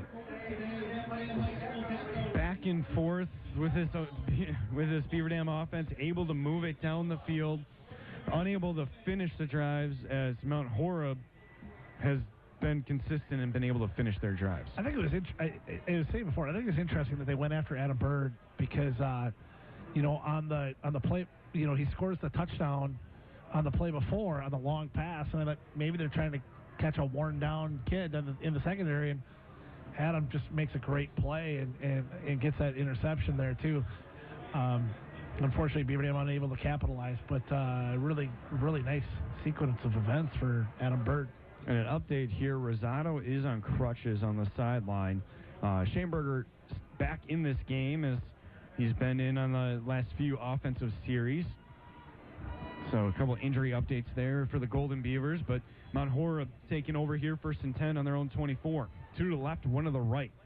Post, 3-step drop, looks, a quick pass to the sideline. Oh, tough hit there as the pass was intended for Michael Noble, as Noble seen his first playing time, and a big hit there defensively. If Noble was able to make that catch, I don't think he was coming down with it. Adam Bird went low there and took him out by the legs. That was one of those hits you kind of cringe a little bit. It's not on Adam or anything, but it's just one of those hits you can see bad knees happen. 2 to the left, 1 to the right. Noble's still in the backfield as Spelling Winston giving him a breather. Tight end tight on the left side as post set. Fakes the handoff to Noble, a quick screen. Finds his receiver on the right side up to the 30, and a slew of defenders started out by Adam Bird there to bring down Malcolm Reed. And a late flag is thrown. and that's going to be most likely against Beaver Dam. Yeah, I think it's a late hit. I don't know who it was. They had him wrapped up, and you can see as Reed came out of bounds. Of course, you can't tell from where we were because we were blocked by the bench, but you can see Reed went down sort of late there, and so I don't know, it's tough to see, but I think if there's a call, it's on Beaver Dam. Here in the second quarter, it's a 29-7 lead for Mount Horeb here with 2:27 to go in the first half, as it's a eventual first down here for Mount Horeb, as it appears to be penalty against Beaver Dam. There's still a huddle on the near sideline between the officials figuring out what the call is. Yeah, and I think the question's going to be is when did the whistle happen? Was the whistle early, or was the whistle, right along when the hit happened? And I think that's probably the discussion going on right now is did whoever made that last hit, did they have enough time to hold up as compared to when the whistle is? Because whether he's out of bounds or not, if the whistle doesn't happen, you're supposed to play through the whistle. It's still a call, and it'll finally go against Beaver Dam. As waiting to see here as penalties are offset. Oh. So there must have been on the hit, and then when Reed got up, he must have said something, and then offsetting penalties. So it'll remain second down, and it'll stay 2nd and 10 as it's going to be moved up as if the third down now here. So yep. So still gets a catch yardage. That's third down for this Vikings offense. 3rd and 4 here. 2 to the left, 1 to the right. Noble still in the backfield with post. Pressure brought and a flag there on the Beaver Dam defense, and that's a costly penalty that you can't afford, and that's Parsons coming up trying to draw the offense to a false start, but in the end, a 5-yard penalty against Beaver Dam defense. You just can't take that penalty. You got a 3rd and 4, and you got a chance to stop them, and a bad penalty gives them a free first down, and with 2 minutes left, a chance to score. 29-7, 2:02 remaining here in the second quarter. Pump fake, post looking downfield, gets away from the pressure, keeps it himself, cuts it back out to the right side, has room for the first down, crosses midfield and gets out of bounds just short of the Beaver Dam 45, and knocking over the bench as Lemus had momentum moving that way. It'll be 1st and 10 for Mount Horeb on the Beaver Dam 46. Big pickup from Post. He does a nice job of getting away. And one of the Beaver Dam defensive linemen is not happy. I think it might have been Shaneberger I'm not sure which one it was, but boy, they had to pull him aside. As we'll keep an eye on that. 3 to the left. Noble's still in the backfield next to Post. Dino on the right side of the line in tight. 1st and 10 for the Vikings. A quick screen over to the near sideline. It's not ruled dead yet, but incomplete finally called as a pass was intended for Charlie Fish. It was nearly a backwards pass, which would have been a fumble, but it was forward, so incomplete pass. It'll keep it in Vikings' hands, and it'll be 2nd and 10. Certainly the right call. That ball was a little bit forward. That ended up being like sort of right in line with where I'm at here, and that was certainly the right call. It would have been nice if it would have been the wrong call because Beaver Dam had a chance to get a turnover. 2nd and 10, and 2 to the left and 1 to the right. Post 3-step drop.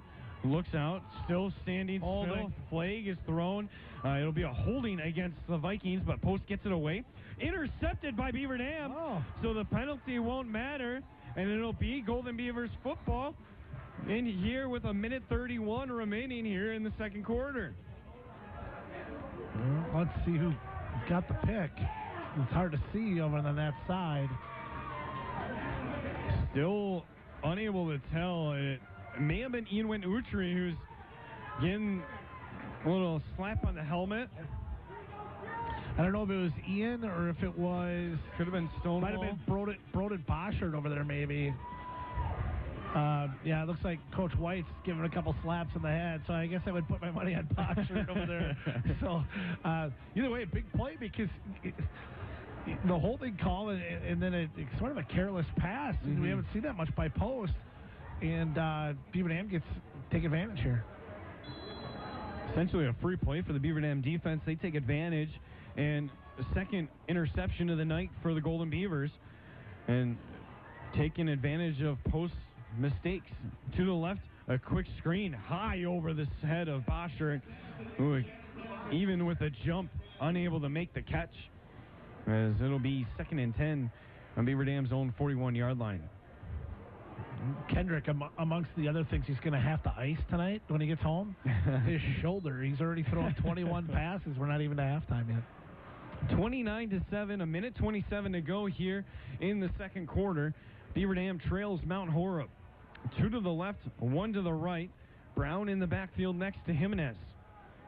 Play action, a quick screen or quick slant intended for Lysis, as it was behind Parker, and it'll now be 3rd and 10, still on Beaver Dam's own 41.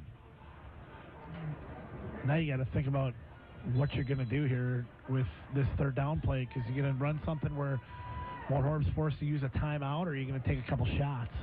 A minute 23 left as Mount Horeb's able to get a stop here. They still do have 2 timeouts left here in the first half. 2 to the left, 1 to the right. A quick drop back from Jimenez and a deflected pass by the line. A good read there defensively. Coming up to make the deflection was Adam Schumer. So that leaves Mount Horeb still with 2 timeouts. And a boot coming away here from Stobie. Yeah, it took us a couple shots and to try to get a score, and you certainly can't blame the staff for doing that. You don't want to, down 3 touchdowns, you got to take a chance. But unfortunately, while doing that, you only burn about 12 seconds off the clock, and Mount Horeb's going to have another shot at it. So Stobie set to punt it away. He'll keep it himself, a fake. He runs it forward, crossing midfield. He did. Has enough for the first down, crossing the 45, still moving the pile forward, crosses the 40 of Mount Horeb, and a flag is thrown late. We'll see who it's against, as there's a lot of action going on in there. A lot of chippiness being shown here in this second quarter. I'll tell you what, Stobie absolutely drilled a couple of guys as he was running with the football. The question is it going to be on Beaver Dam? And if it is, we'll see here. But things are getting chippy, and Beaver Dam is really defensively, when they've tackled really hard. They've laid some serious hits, but it is on. I still don't. It is on Beaver Dam, and God, you just have to make a big play and end up shooting yourself in the foot again, and it's too bad, because just you gotta have a little bit of discipline there, because you got a chance to score there. You're inside the 40-yard line. Now you put your offense in a bad spot again, and especially after making such a big play. And a tough loss there for Beaver Dam, maybe. And unfortunately, Tyler, it's something we've seen all year. Yep. It's just got to stop, because they're just killing themselves. They're playing good football. So with a minute 8 remaining, no timeouts for Beaver Dam. 2 to the right, 2 to the left.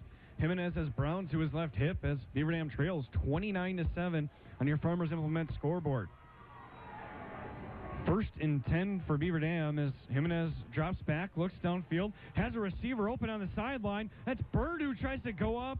It's a battle for the ball, but neither of them come up, as that was Lee on the coverage, and a battle of the receivers on both sides as it's Bird covering Lee covering Bird, trying to show one another up. Lee's had the favorable matchup here so far tonight. Adam does a nice job of going up there and getting the ball out of his hands, because Lee really could have picked that off, and Adam did a nice job of defending that and getting it out of there. There's now 2nd and 10. Under just over a minute to play. 101, 2 to the right, 2 to the left. An option here as Jimenez keeps it himself, crosses midfield, just tries to get out of bounds, but the clock continues to run, unable to reach the sideline. It'll be a gain of 5 for Beaver Dam, and it'll be 3rd and 5. A timeout is called. That'll be used by the Vikings. The confidence in their defense to be able to stop them here on 3rd is, I guess that's the only thing by Coach Arnold that you can come across as a little bit confusing. Maybe didn't know the down. I'm just trying to come up with things here, but I don't know why you use a timeout on 3rd down there. It's eerily similar to the timeout by Benji Camerath at the end of the half at Watertown in week 1. You're giving Beaver Dam an opportunity to try to get a score here. You're already up 3 scores. You take this, if you get a stop, you take it into halftime. And Tyler, we are on pace for maybe the longest football game in the history of the world. Kickoff was at 7. It was a normal start here. It wasn't no lightning delays, much like the NFL opener last night. Right. But we're here. Every timeout is being used. They're taking advantage of what's in front of them as Beaver Dam High School football here, brought to you by Bayside Supper Club, Hometown Pharmacy, Choice Insurance, Reed Chrysler Dodge Jeep Ram, and Columbus Family Dental. Your Farmers Implement scoreboard. Mount Horeb leads Beaver Dam 29-7 right now, as 2 to the right, 2 to the left. As Jimenez drops back, finds his receiver, but intercepted. That's Dino coming up and making the pick. The pass intended for Boschert on the slant, but Dino coming up with the pick, and that'll give. That's a smart timeout now for Mount Horeb. Smart timeout. As now, absolutely, with 44 seconds remaining, have 1 timeout. Yep. Clock stops on first downs, and you're have an offense that's been able to get that big play all night long. And a pretty good kicker. So even if you don't get the whole distance, you get a chance at a field goal. And it certainly ended up well, and that's why he's over there. He's making the right decisions. Post has Noble back to his left. As haven't seen Winston here the last couple series. We'll keep an eye on that moving forward as Post pump fakes, looks downfield. Nearly sacked and now brought down immediately. Good job there. Coming up to make the sack and is Taylor Stobie, who's making an impact here on the defensive end. Well, we saw in the Watertown game the last time he played in week 1. He's out for 2 weeks, but the impact that he had on the field that game, and he has certainly made that impact again here tonight. A timeout here by Mount Horeb. We'll keep it here. We're nearing halftime as just over 30 seconds to play here in the first half. The Farmers Implement scoreboard. Mount Horeb leads 29-7 over Beaver Dam, and Post looking to try to get something going. And Coach Arnold's showing a lot of confidence in this offense by using his timeouts and trying to draw something up here. Well, they could go into halftime up 22 right now. They've been big play after big play. There's no reason to think you can't. It'd be interesting to see what kind of defense Beaver Dam comes out if they play a little bit more of a prevent look and just try to not give anything up deep. Clock will have a couple seconds added to it. It moves from 30.5 to 33 seconds. So I'll add 3 seconds to the clock and a little extra oomph here for the Vikings. 2 to the left, 1 to the right. Noble to the left of Post. Post play action, takes a drop, looks downfield, pump fakes, keeps it, now throws the ball. Intended for Lee, it's a jump ball, and unable to make the catch as Lee has good coverage there by the Beaver Dam defense. Is trying to get the number on that. I believe that was Bird on the coverage. Yeah, I think went Utree back there as well as in a safety position, and that's it. Keep taking a couple shots, and I mean, why not? A little bit of Hail Mary action there. It's now 25 seconds left on the clock here in the second quarter. 1 to the left, 1 to the right. A quick bubble screen finds Reed, but he's got to go down on his knees to make the catch. And that'll be down, and the clock continues to tick. 16 seconds to go, and 29-7. Mount Horeb leads, nearing halftime. And officials' timeout here is that stops the clock with 8 seconds left. I'm not sure what the stoppage is for. I'm not either. As looks like Mount Horeb's going to be content to let it run now. That will do it. And the clock runs to half with that. So Mount Horeb takes a 22-point lead into halftime. We'll be back right after this with halftime stats, thoughts, and more. You're listening to Beaver Dam High School football here on 1430 WBV and streaming live on DailyDodge.com. Summertime. Weather gets warmer, nights get longer, and farming gets better with the Case IH Summer Sales Event. It's now a great time to stop by Farmers Implement in Allenton and Columbus to get the equipment you need this season at a special rate. Find new Farmall, Maxim, and Puma Series tractors, along with our complete line of Case IH hay tools, all designed with the power, efficiency, and versatility to handle any job.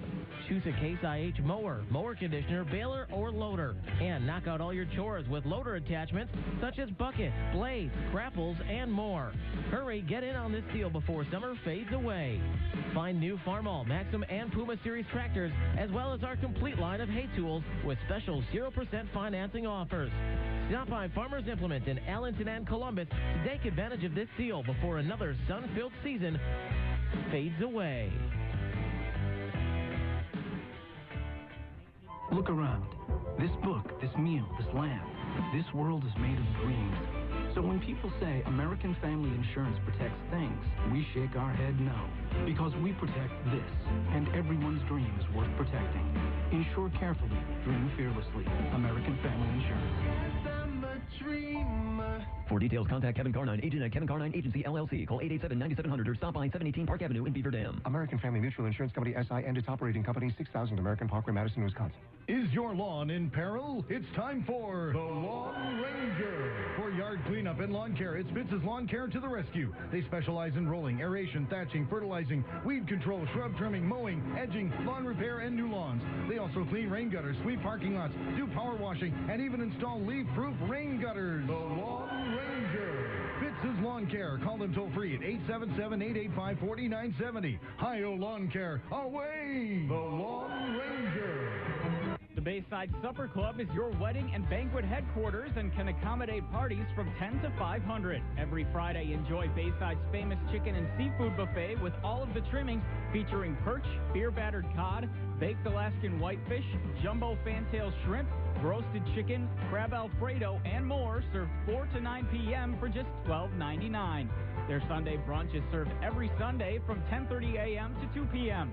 The Bayside Supper Club, Highway G in Beaver Dam. At Reed Chrysler Dodge Jeep Ram in Beaver Dam, we are a second-generation family-owned business that has been in the Beaver Dam community for over 25 years. Our goal is to make the process of buying a vehicle fun again. No pressure, no hassle, just quality customer service from our friendly and experienced sales staff. So give us an opportunity the next time you're in the market for a new or pre-owned vehicle. The worst that can happen is we shake hands and part as friends, and if you catch us on the right day, you can enjoy one of Mom's amazing homemade cookies. Let our family take care of your family at Reed Chrysler Dodge Jeep Ram in Beaver Dam.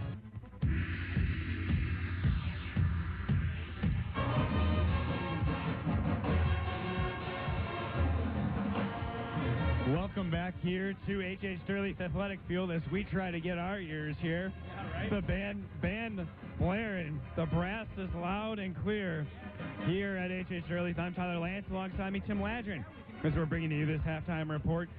Halftime brought to you by Horicon Bank, and your Reed Chrysler Dodge Jeep Ram drive of the half has to be the Adam Bird touchdown pass. Beautifully done by Kendrick Jimenez, finding him along the sideline and finishing it out with a beautiful run to Adam Bird. Yeah, it was a 5-play, 71-yard drive, 51-yard touchdown pass from Kendrick Jimenez to Adam Bird. Kelly Walters' kick was good. That was the last scoring drive of the half, and of course, then the next play, Adam Bird got an interception, and so it was a good sequence of events for Beaver Dam.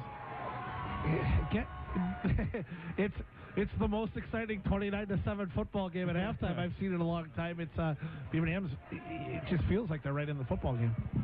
Some late hits, chippiness happening near the end of the first half, and just unnecessary penalties that, I mean, you look at it, the fake punts that Stobie had, able to get the first, get into Mount Horeb territory, missed opportunity there potentially, as the late hit, or the penalty moved them back into their own territory and unable to do anything with it after that. Yeah, that's the difference, right? Sometimes in being, a borderline playoff team and not being one is being able to have that discipline to not make those silly mistakes, especially in big situations. And again, I mentioned it before, we've seen it multiple times this year, and again, it's unfortunate because the score says 29-7.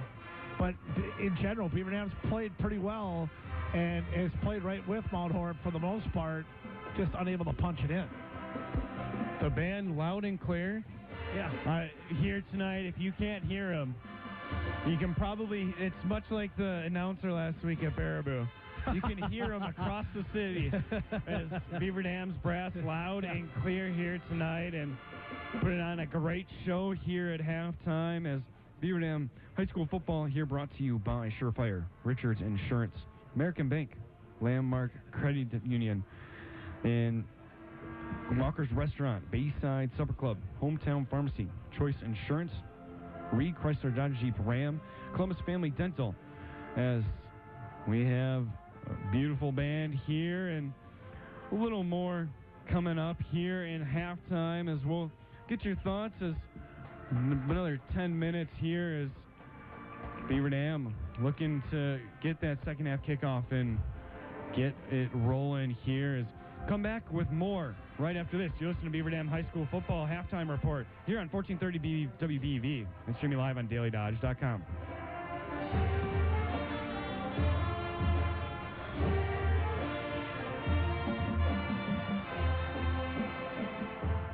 The prices are falling at Litke Motors during our Lincoln Certified Sales Event. All of our Lincoln Certified vehicles are on sale with financing as low as 1.9% for up to 48 months. Every Lincoln Certified vehicle comes with a 200-point inspection by Litke Motors Certified Technicians, a 6-year or 100,000-mile comprehensive warranty, and a 24-month maintenance package. And all are backed by the Lincoln Motor Company. We have a great selection of Lincoln MKCs, MKXs, and MKZs, and finance rates as low as 1.9% for up to 48 months at Litke Motors. Remember, if it's not certified, it's just used.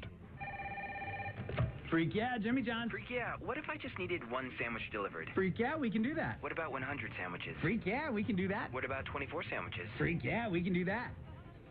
67 sandwiches? Freak yeah, we can do that. You know, 67's a prime number. Freak yeah, a whole number greater than one whose only factors are one in itself. I know. Great. I'll take one turkey tom, please. Freak yeah, one turkey tom on the way.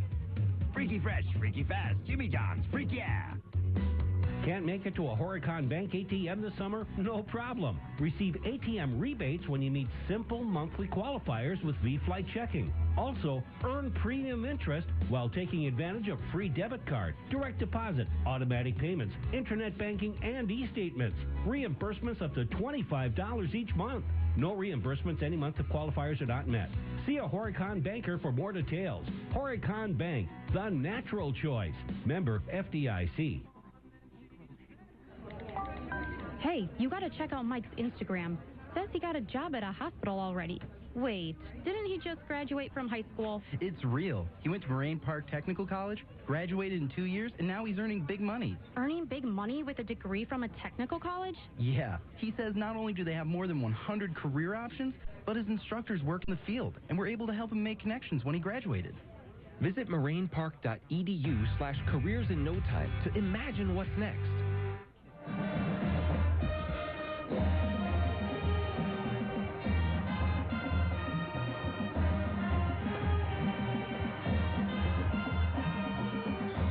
Welcome back here to H.H. Sturley's Athletic Field.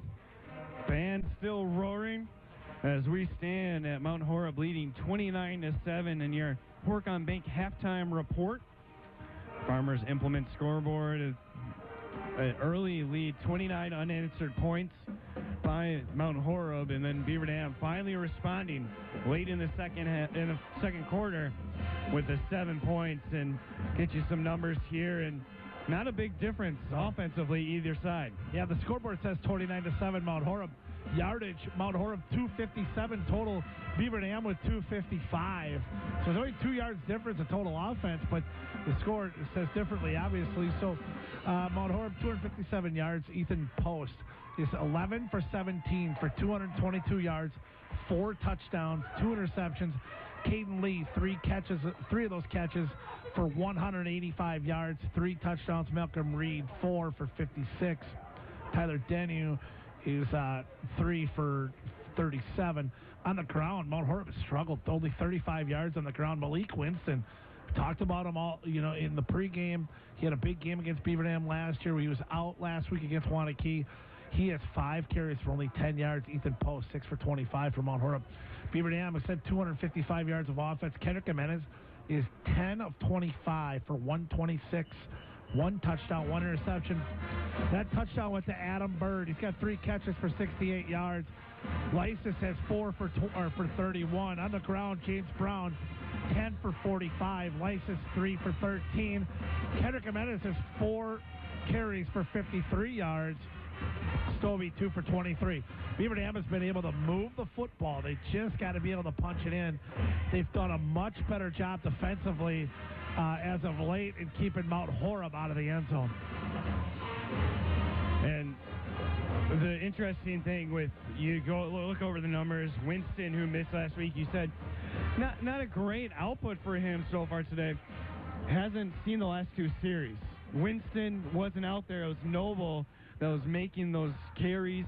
You saw the big hit that Bird had on Noble on that series, one of his first series. But it's going to be interesting looking forward here into the second half to see if Winston is making an impact or if it's going to be Noble and company trying to make that effort in the run game. And that could be the difference if Beaver Dam's able to slow down that post-passing game. They haven't proven that they have a rushing attack besides Post right now, and that's when he just has to scramble. Yeah, and Mount Horeb might be thinking, 3-score lead, maybe they can keep him out of there and try to preserve him, because if they want to make a deep run in the Division III playoffs down the road here, they're going to need him to be healthy, and so with a 3-score lead, they may sit him the rest of the half, or at least as long as they can. But they also know this is an important game. They're certainly not a lock necessarily for the playoffs. We know DeForest is very good. Baraboo is obviously played well and beat Beaver Dam last week. So if Beaver Dam can somehow make a run here, this game is far from over. And a note defensively for Beaver Dam is Rosado was carted off at the end of the first half there. The ambulance was still there. We saw an ambulance drive up. It hasn't left yet, so just being carted to the locker room. We'll see what the situation is with that. Is it an ankle? Is it a further knee? Unsure of what the severity of it is or where the injury is. Yeah, Andrew's a pretty tough kid, and he comes from a big football family, and it's something anyway if he's not able to continue, which is obviously the case for the rest of the night tonight.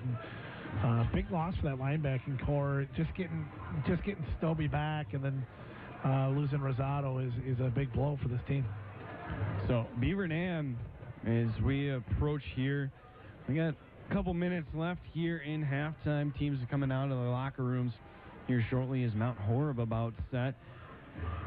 It's going to be all about what Beaver Dam's able to do to finish these drives.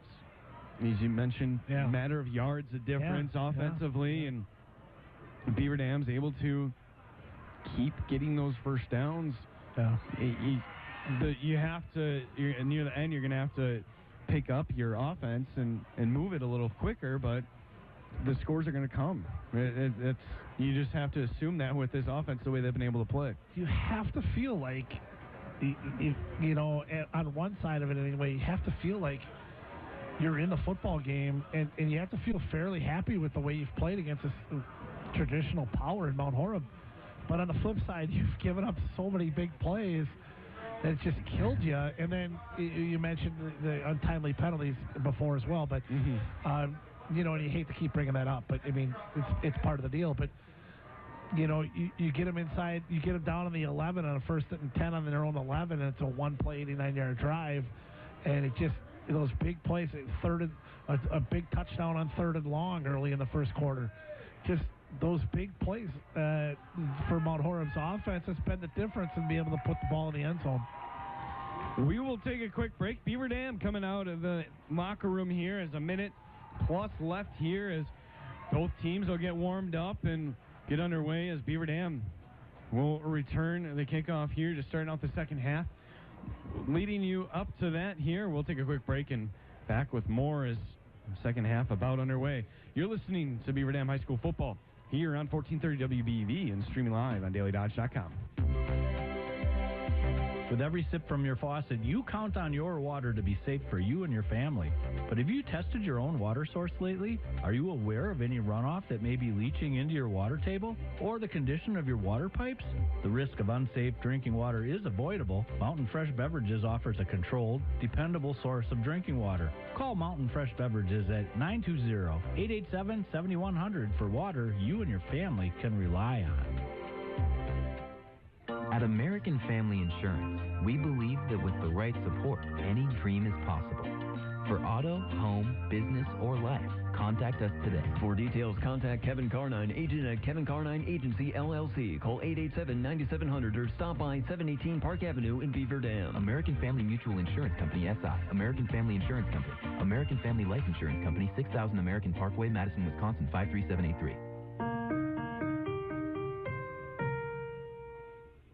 Hi, this is Amanda with American Bank, inviting you to visit us and see what it means to bank the way you want to. Whether you have errands to run and want to bank from your car, use a drive-up ATM after hours, or visit with a lender or personal banker on a Sunday, American Bank is here to serve you.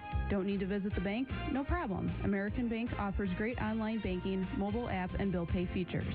So what are you waiting for? Stop by American Bank and see how we can serve all of your financial needs. American Bank, member FDIC, and equal housing lender. At Reed Chrysler Dodge Jeep Ram in Beaver Dam, we are a second-generation family-owned business that has been in the Beaver Dam community for over 25 years. Our goal is to make the process of buying a vehicle fun again. No pressure, no hassle, just quality customer service from our friendly and experienced sales staff. So give us an opportunity the next time you're in the market for a new or pre-owned vehicle. The worst that can happen is we shake hands and part as friends, and if you catch us on the right day, you can enjoy one of Mom's amazing homemade cookies. Let our family take care of your family at Reed Chrysler Dodge Jeep Ram in Beaver Dam.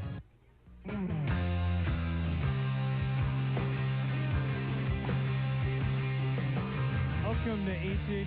Durley's Athletic Field. Here, I'm Tyler Lance, alongside me, Tim Ladrin, is about to start the second half, and 29-7 lead for Mount Horeb on your Farmers Implement scoreboard tonight, right now, and Beaver Dam, who scored the last 7, looking to chip away at that lead yet again here, and you got to imagine Coach Kinsey had something to say at halftime, and that is just keep doing what you're doing. The offense is working. You got to just have faith in what you're doing. Yeah, and they, you know, got to figure out a way to punch one in here early, obviously. But yardage-wise, again, able to move the football. Some other scores across the conference at half. Baraboo 20, Portage 8. Wanakee leads DeForest 17-7 at half. We mentioned before Sauk 7-6 over Reedsburg at half. Again, Reedsburg will be here next week. Then Beaver Dam will travel to Portage the following week. Mount Horeb gets Baraboo next week. That could be an interesting game. As we're about set here, yeah, that's a lot of games coming up here with a lot on the line here in this Badger North play for each team. As a little bit of hesitation here, we're about set as Beaver Dam ready. They got 10 seconds left on the clock as Mount Horeb ready here now as Stovey and Brown back to return. The weekly Fort Atkinson beating. Oregon leads 26-0 over Fort Atkinson at half. That's rough over there. Goofed up. As set to boot it away is Pedrisati. All right, return this for a touchdown. Let's go here. We need one. As it's booted away by Pedrisati. Fielding it will be Stobie at the 5-yard line. Crosses up to 10, 15, 20. Makes a couple moves and still on the move up to the 30 and dragged down finally by the Vikings. Be down at the Beaver Dam 31-yard line. And Beaver Dam, a good start here with field position. A good return there by Stobie. It's funny, every time Stobie has the ball, he gets hit, and he gets hit again, and then you think he's going to be down, and then he ends up 4 yards past everybody else. As now here with 11:50 to go here in the third quarter, Beaver Dam tries to start their comeback. As Coach Kinsey gets his and staff gets his offense set. Kendrick out there and has the offense set. Went Utri. Yep. Got Stobie, Lysis, a slew of backs back there. There's Brown to the left of Jimenez. A quick pitch to Brown off to the left. He tries to go off left tackle, but he's met immediately. And it's Dino coming up for the tackle for the Vikings. Remember him last year in that middle linebacker spot, just constantly making plays, and he's been all over the place again tonight. Now it's second and 11 now for Beaver Dam. A loss on the carry as one to the right, one to the left. Went Utri back there as well as Lysis. Brown to the right of Jimenez.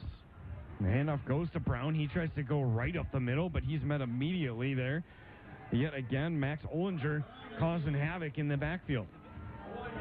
And you can certainly understand that he's trying to keep it on the ground a little bit because, you know, Kendrick's already dropped back and thrown 25 times tonight, and it just allows that defense to pin their ears back and get after him. But at some point, you probably got to just keep chucking it.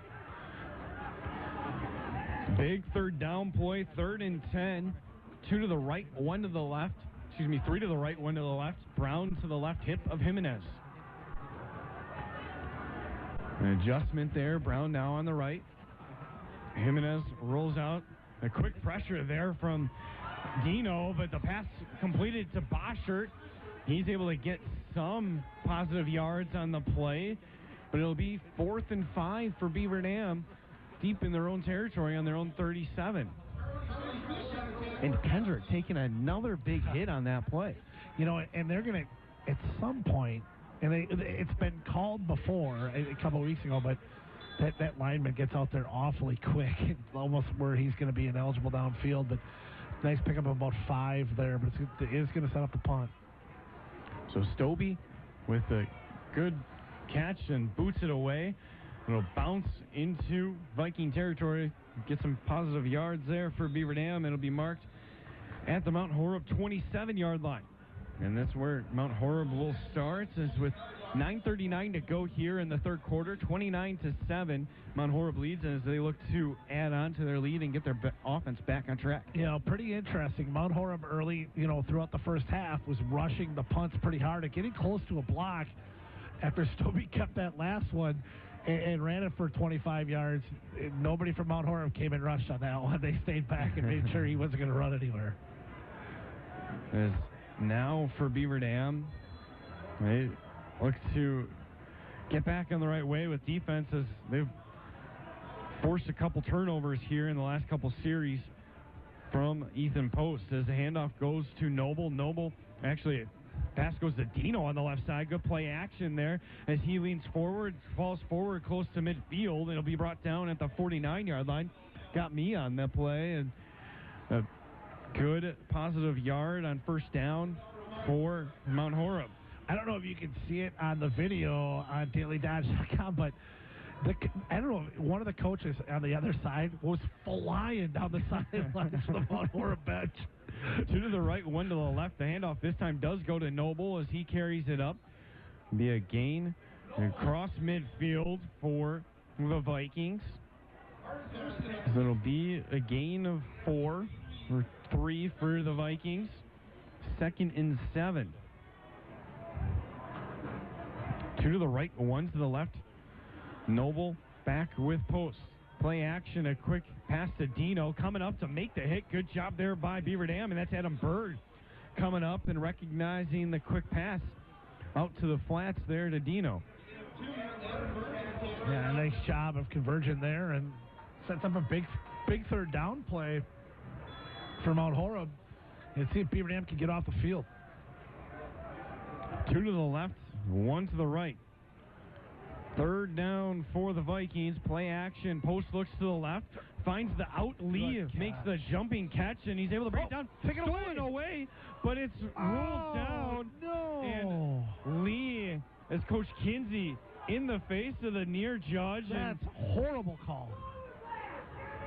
Unable to see here. We'll have to take a look. Hopefully you can see a little closer on the video on dailydodge.com. But it is ruled down, and it will stay with the Vikings, a first down, and no harm done to Mount Horeb. The receiver is still up. He's not wrapped up. They just rip the ball out of his hands, and they call him down. That's a bad call. Noble takes the play action. It goes to Dino. Dino has room on the sideline, crosses the 20, brought down inside the red zone. It'll be marked down at the Beaver Dam 15-yard line. And with the frustration on the defense and Beaver Dam's sideline, Mount Horeb just rushing this offense and taking advantage of it, trying to find the holes in the defense right now. Yeah, that was a smart play by them, and they did take advantage of a defense that was a little bit down there after making a big play and taken away from them. To the right, 1 to the left. The handoff goes to Noble this time. Goes right, cuts back to the left. Gets a gain of about 6 there. That's frustrating because you want, as a coach, you want the kids to make plays. You don't want the refs to take a play away from them. And you feel like one of our kids made a great play there and it got taken away. 2nd and 4, 2 to the left, 1 to the right here for Mount Horeb, as we have 7:05 remaining here in the third quarter. Mount Horeb still leads 29-7. Looking to add on to the lead right now inside the 10. A quick screen to Lee. Lee runs up the sideline, gets enough for the first. Brought down inside the 5-yard line. He'll be marked out of bounds around the 3. It'll be 1st and goal upcoming here for the Vikings. And nice, quick, short passes they're using right now, and able to march the ball up the field. It's something they have not been able to do as of late. Beaver Dam defense had locked down, but Mount Horeb certainly on the move here. 2 to the left, 1 to the right. Handoff goes to Noble. Full steam ahead, and touchdown Vikings. They add on to their lead, and it extends now 35-7. A 28-point lead here for Mount Horeb. And from what almost was a turnover, turns into a touchdown for Mount Horeb. And it's now a 4-touchdown lead. That's demoralizing for a team that's trying to fight their way back and make it. And they think they make a play, and then to give up a touchdown out of it is just demoralizing.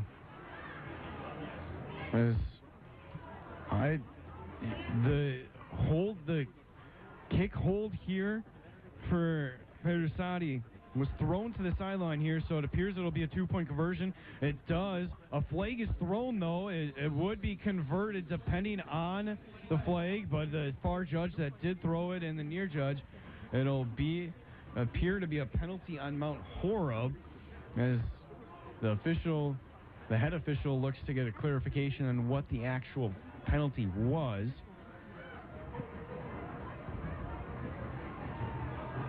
As Dino took the snap, he threw into the end zone for the 2-point conversion. It was converted. Is now awaiting the official call.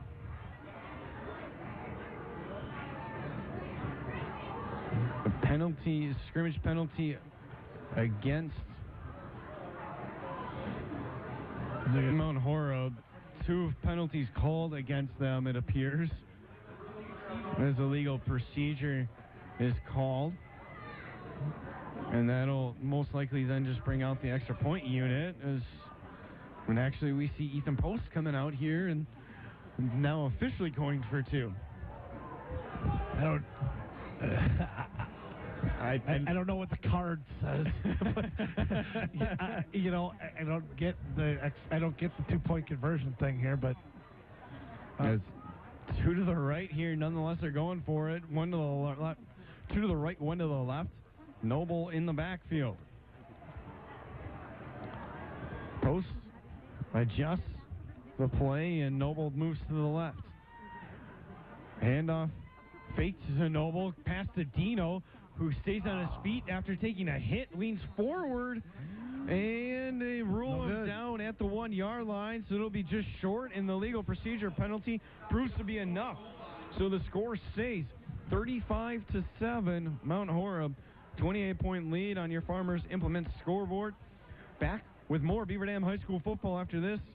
The Mount Horeb kickoff right after this break. You're listening to Beaver Dam High School football on 1430 WBEV and streaming live on dailydodge.com. The Bayside Supper Club is your wedding and banquet headquarters and can accommodate parties from 10 to 500. Every Friday, enjoy Bayside's famous chicken and seafood buffet with all of the trimmings featuring perch, beer-battered cod, baked Alaskan whitefish, jumbo fantail shrimp, roasted chicken, crab alfredo, and more, served 4 to 9 p.m. for just $12.99. Their Sunday brunch is served every Sunday from 10:30 a.m. to 2 p.m.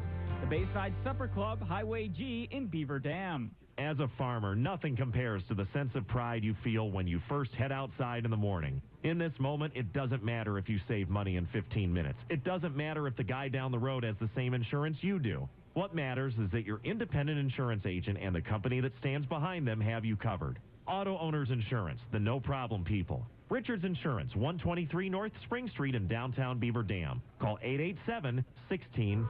We'll be there with you. Richards Insurance of Beaver Dam. The kick returned by Brown as he'll bring it up close to the 30 of Beaver Dam. It'll be marked down at about the 26. And a scoring drive by Mount Horeb puts them up by 28, and this leads to the kickoff here. The Mount Horeb scoring drive goes 9 plays, 73 yards, 3:08 on the clock. Michael Noble, 3-yard touchdown run, 2-point conversion, no good.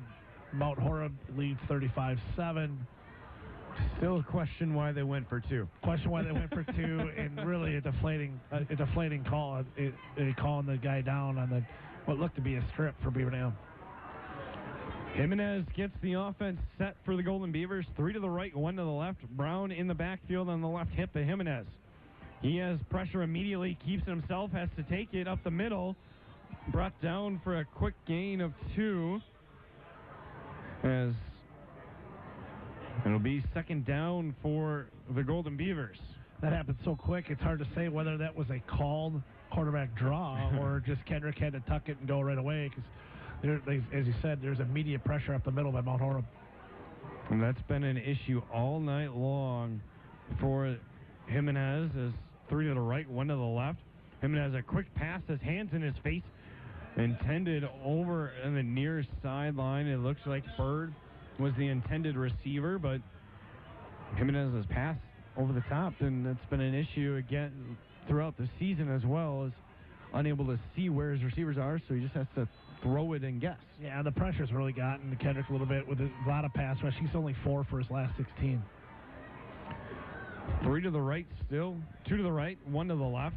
As Jimenez play action, looks downfield, 3-step drop, pass down the sideline for Bird, who tries to jump up, make the catch, but didn't have a chance at it at all, as it was well over his head into the Mount Horeb sideline, and a quick 3 and out will give the ball right back to Mount Horeb.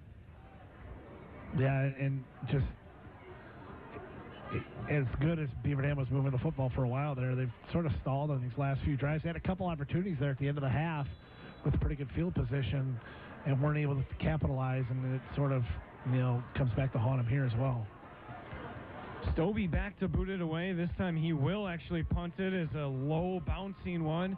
It's a Golden Beaver bounce, fielded at the 38 and brought down forward. Lee falls forward at the 40 of Mount Horeb, and that's where the Vikings will start. And this is a big defensive stop for Beaver Dam as they trail by 28. Looks like another good field position spot for Mount Horeb, and then a chance to score and move this into a running clock. And again, in a game that it's been a long game, but it doesn't feel like a game that should be a running clock. It just doesn't. Beaver Dam High School football here brought to you tonight by Surefire, Richards Insurance, American Bank, Landmark Credit Union.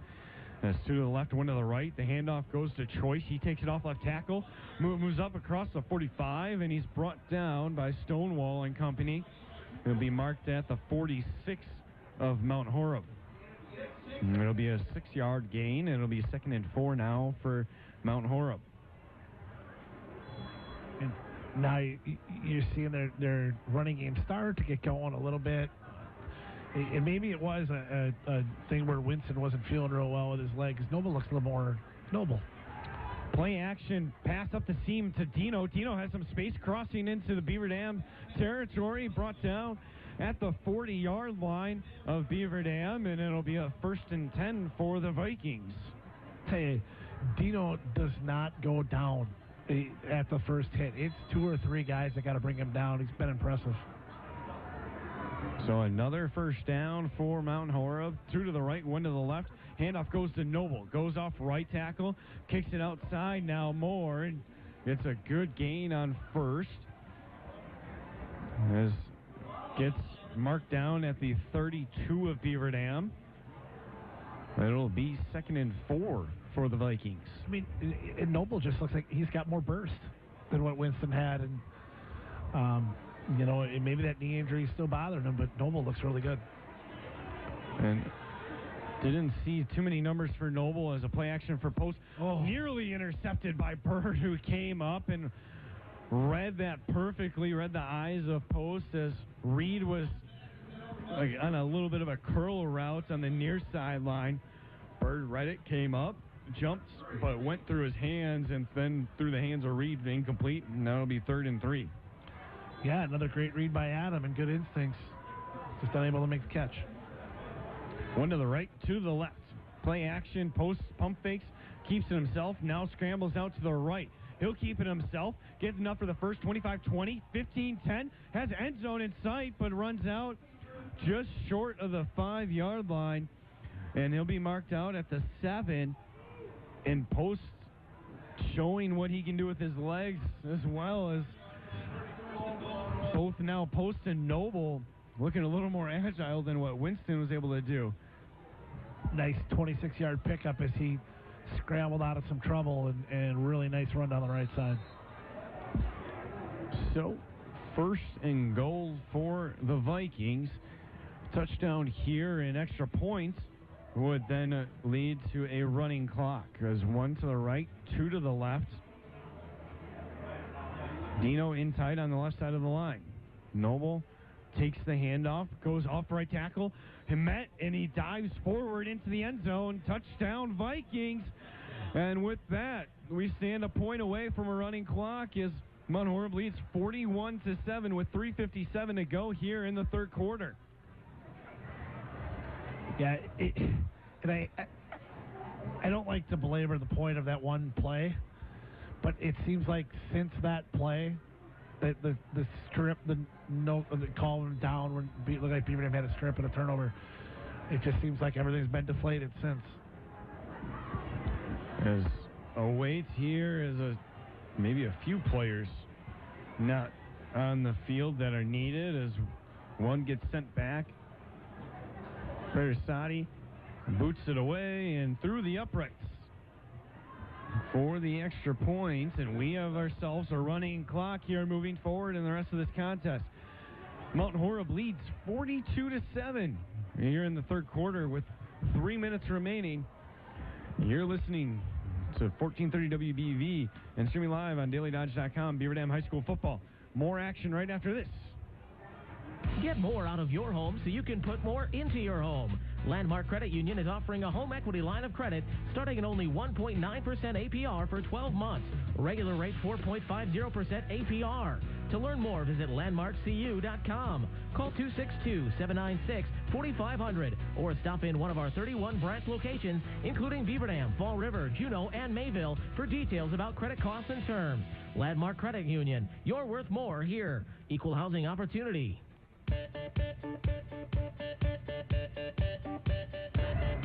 Back here is Stobie and Brown set to return. I'm Tyler Lance alongside me, Tim Ladrin, bringing you Beaver Dam high school football action and a capitalizing score there for the Vikings. Yeah, it's a 5-play, 40-yard drive, 2:01 off the clock. Michael Noble, second touchdown run of the game, 7-yard touchdown.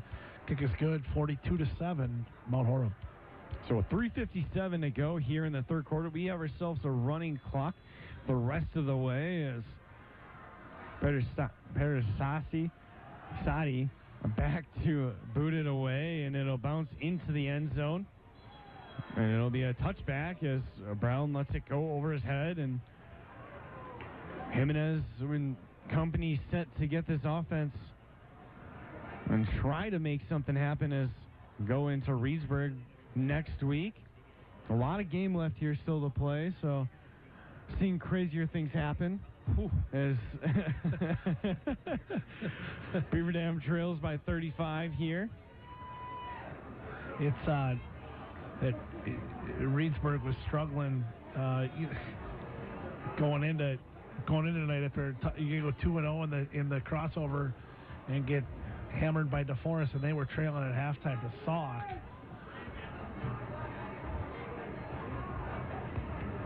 As the option here by Jimenez as he takes it, runs up, keeps it himself, approaches the 25-yard line, and that's where he'll be marked down. It'll be a gain of 4 for Beaver Dam. It'll be 2nd and 6.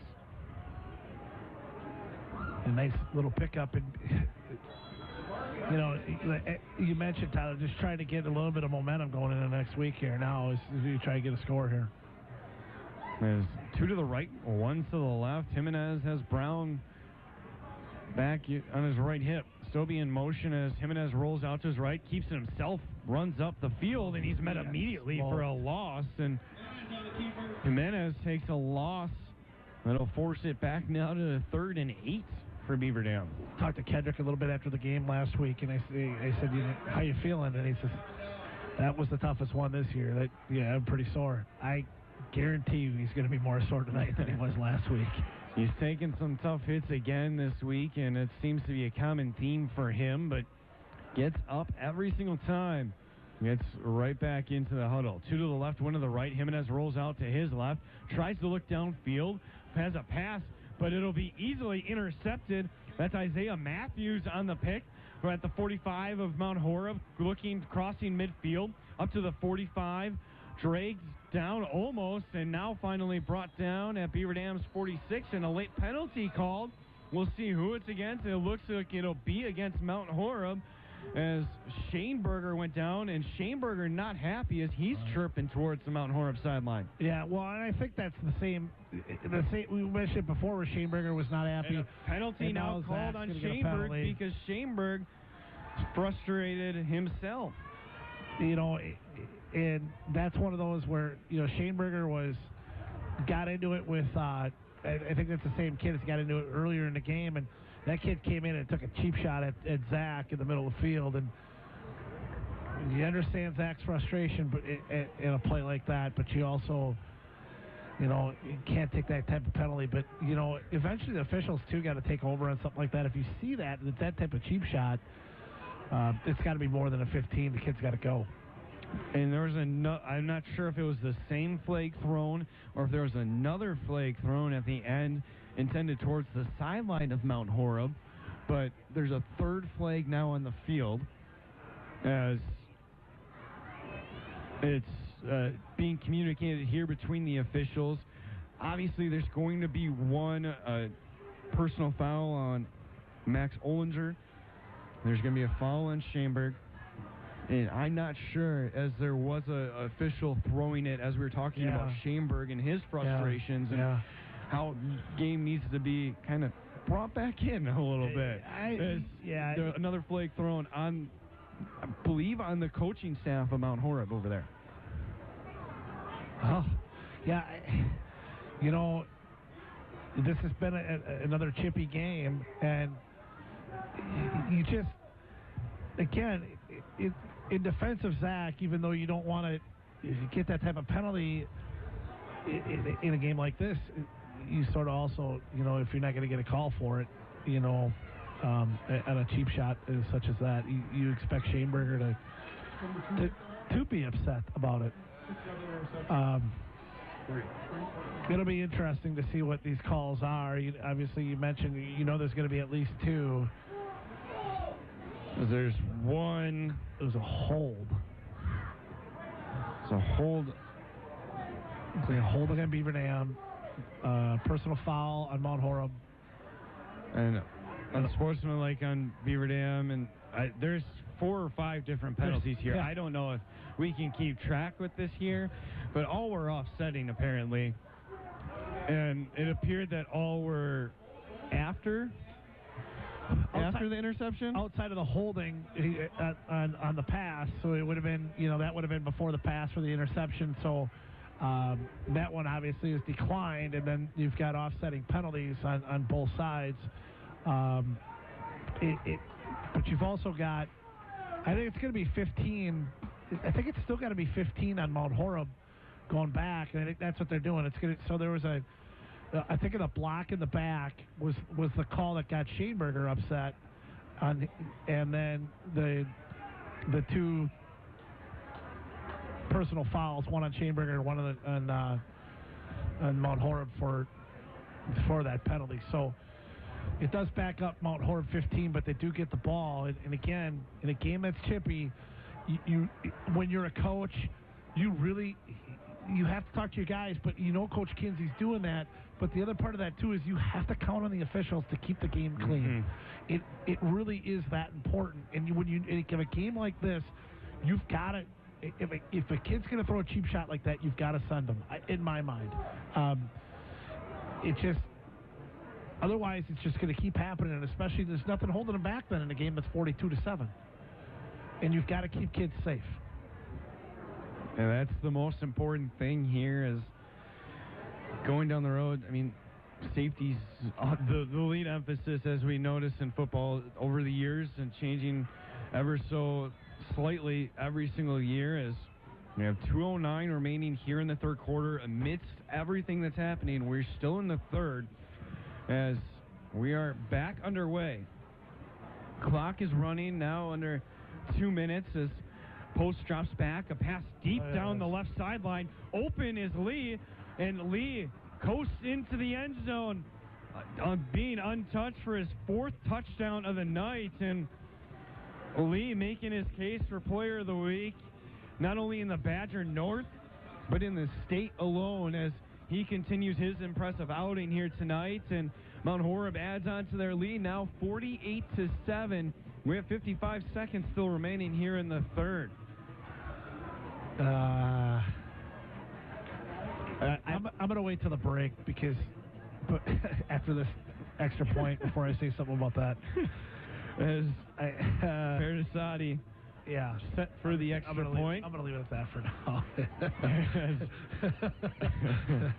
for my own. The hold is good. The kick is up and through, and 49-7. A 42-point lead here for Mount Horeb, and back with more Beaver Dam High School football right after this. You're listening to 1430 WBEV and streaming live on DailyDodge.com. Freak yeah, welcome to Jimmy John's. Freak yeah, whoa, she's going to slice down on that lettuce. Freak yeah, she's a fresh lettuce freak. Slices it fresh every day at exactly 3/32 of an inch. Freak yeah, wait, now she's carving meat? Freak yeah, she's also a meat freak. Slices are all natural meats by hand daily. Freak yeah. Freak, you gotta be kidding me. Freak yeah, also a bread freak. Bakes bread fresh in store every 4 hours. Freak, wow. Here's the best part. We're all lettuce, meat, and bread freaks here, because that means better sandwiches for all. Double freak, wow. You guys are freaking my freak. Freaky fresh, freaky fast, Jimmy John's, freak yeah. Hey, you gotta check out Mike's Instagram. Says he got a job at a hospital already. Wait, didn't he just graduate from high school? It's real. He went to Moraine Park Technical College, graduated in 2 years, and now he's earning big money. Earning big money with a degree from a technical college? Yeah. He says not only do they have more than 100 career options, but his instructors work in the field, and we're able to help him make connections when he graduated. Visit MorainePark.edu/careers in no time to imagine what's next. Welcome back out here to H.H. Durley's Athletic Field. I'm Tyler Lance, Tommy Tim Ladrin. And Mount Horeb adds on to their lead. We'll get you this drive recap here shortly as Stobie and Brown set to return. It's booted away and maybe bounced into the end zone. Brown lets it go over his head, and it'll be a touchback for Beaver Dam. All right, I'm going on it now. So this is why games get chippy, okay? And the coaches have a responsibility to this as well. And, you know, in games when my guys in the basketball side are way ahead, you're always thinking of this, okay? So it's a running clock, and it's a 5-score game, and it's a running clock, and it's the third quarter. And you're going to take your number one quarterback who's torn it up all game, and you're going to take him, and you're going to send it deep to your number one receiver who's already got 3 touchdowns in a 5-touchdown game just to throw it in your face. I don't like it. And then you wonder why games get chippy, and you're dealing with high school kids. And even in the pros, you would have something where it gets chippy and somebody's going to take a cheap shot. That is on the coaching staff as well, and that is not a good play by Mount Horeb. As Beaver Dam hands it off to Brown. The floor is theirs. As go, James, score. 40, 45, 50, 40 of Mount Horeb, 30. Get him there. The end zone in sight. Ben, 5, touchdown Beaver Dam. And they fire right back at Mount Horeb. And a 80-yard run for James Brown gets the second touchdown of the evening for Beaver Dam. Good for James. Couldn't be happier for him. That is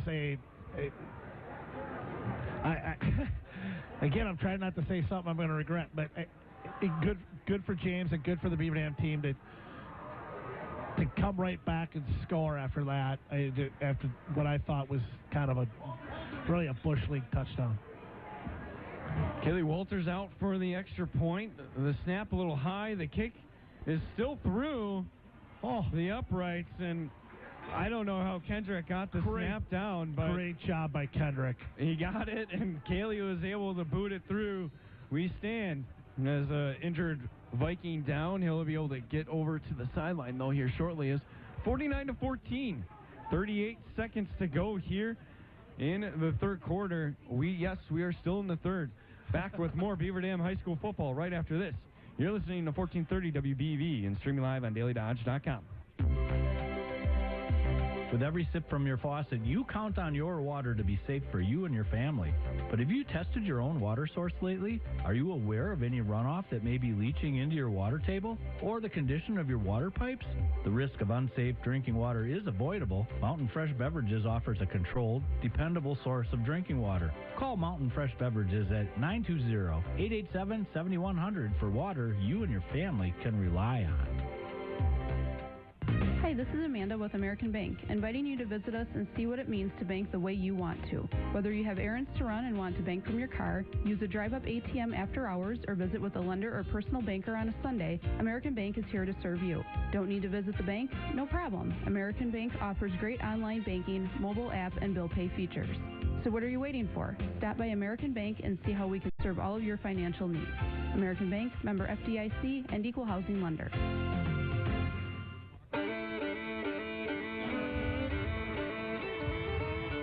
Lee returns the kick. He's up to the 40 of Mount Horeb before he's brought out of bounds. And Mount Horeb will start with good field position. And another flag is thrown. And there's got to be a certain point here where things get reeled back in here. But that point has not been reached as the clock continues to run here.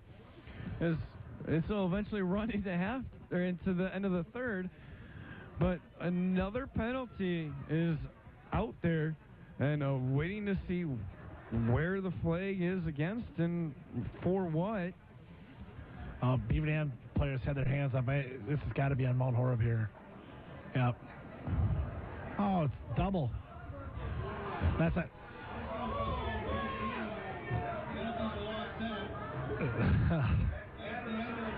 So at the end of the third, offsetting unnecessary roughness penalties. One against Mount Horeb, another against Beaver Dam, and we'll get more into this here going into the fourth quarter. Right after this break, you're listening to Beaver Dam High School football here on 1430 WBEV. For yard cleanup and lawn care, call Fitz's Lawn Care in Beaver Dam. Call Fitz's for mowing, rolling, aeration, thatching, fertilizing, weed control, shrub trimming, edging, lawn repair, and new lawns. Fitz cleans rain gutters, sweeps parking lots, and does power washing, too. Fitz also installs leaf-proof rain gutters. Call Fitz's Lawn Care in Beaver Dam. Ask Don about special discounts. There aren't any. Everybody gets a discount all the time. Fitz's Lawn Care, 877-885-4970. At Reed Chrysler Dodge Jeep Ram in Beaver Dam, we are a second-generation family-owned business that has been in the Beaver Dam community for over 25 years. Our goal is to make the process of buying a vehicle fun again. No pressure, no hassle, just quality customer service from our friendly and experienced sales staff. So give us an opportunity the next time you're in the market for a new or pre-owned vehicle. The worst that can happen is we shake hands and part as friends, and if you catch us on the right day, you can enjoy one of Mom's amazing homemade cookies. Let our family take care of your family at Reed Chrysler Dodge Jeep Ram in Beaver Dam.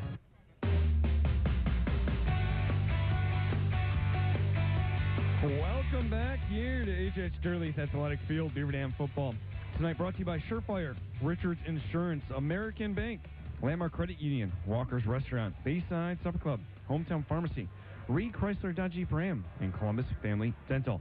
A pitch out on the carry there is a loss on first down for Mount Horeb. It'll be second and about 15.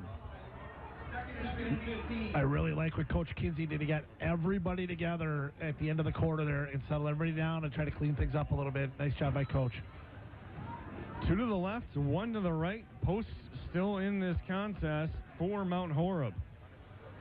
Starters all out there. Caden Lee, who's had himself a game in the slot. Running clock here is under just over 11 and a half. As Post throwing deep, finds his man Reed down the sideline, and he's brought down inside the 30 of Beaver Dam. And relentless are the Vikings. They're still continuing to go for it down the field.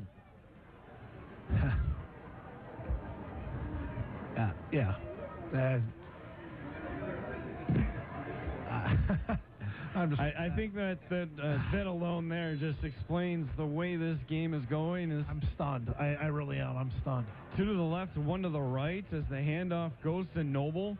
Cuts it right tackle back inside, and he's brought down. It'll be close inside the 20. It'll be just short of the first down. It'll be about 2nd and 2 for the Vikings, and they're right back at the line of scrimmage. 10:20 to go here in the fourth quarter. 1 to the right, 2 to the left. Handoff goes to Noble. Takes it up the middle. Gets enough for the first. Crosses inside. And he'll be marked down at the 15. Clock continuing to run. Under 10 minutes to play now as 49-14. Mount Horeb leads over Beaver Dam. Beyond all the ethics of the whole thing, it's really stupid because the game is decided and you've got your starters, and if one of these guys gets hurt, it could cost you your season. Noble takes the handoff again as he goes off left tackle. He's stood up and brought down. It'll be a gain of 2. He gets up to the 13 of Beaver Dam. As the clock continues to run, it'll be 2nd down for... first down, as that actually moved the sticks for the first down yardage. 2 to the right, 1 to the left. Post drops back, a quick bubble screen over to Lee. Lee cuts into the middle of the field, drives forward, brought down short of the goal line. Be marked down at the Beaver Dam 2. It'll be 1st and goal now for Mount Horeb. As 9:02 remaining here in the fourth quarter. Clock continues to tick. We'll get you score updates and finals at the end of this game as Noble takes the handoff off right tackle into the end zone. Another touchdown for the Vikings. And they extend their lead now 55-14. I will be curious at the end of this game to watch the handshake line at the end and see how long the conversation is between Coach Kinsey and the head coach from Mount Horeb. First-year head coach, Coach Arnold, as Brett St. Arnold takes over for Mount Horeb, a good squad at that. They see the explosiveness from them here tonight as Caden Lee's had himself a game, and extra point is up and through the uprights as it's extended 56-14. Back to a 42-point lead here for Mount Horeb, and we'll take a quick break. You're listening to Beaver Dam High School football here on 1430 WBEV and streaming live on DailyDodge.com. Tune into AM 1430 WBEV for coverage of the Milwaukee baseball game this Sunday and listen for the Columbus Family Dental Mystery Player of the Game. Listen to the morning show on WBEV the following Monday. Be the correct number caller when we ask who was the Columbus Family Dental Mystery Player of the Game. Get it right and you will win 2 tickets to a Milwaukee baseball game. Be sure to listen this Sunday for the Milwaukee Baseball Mystery Player of the Game, brought to you by Columbus Family Dental.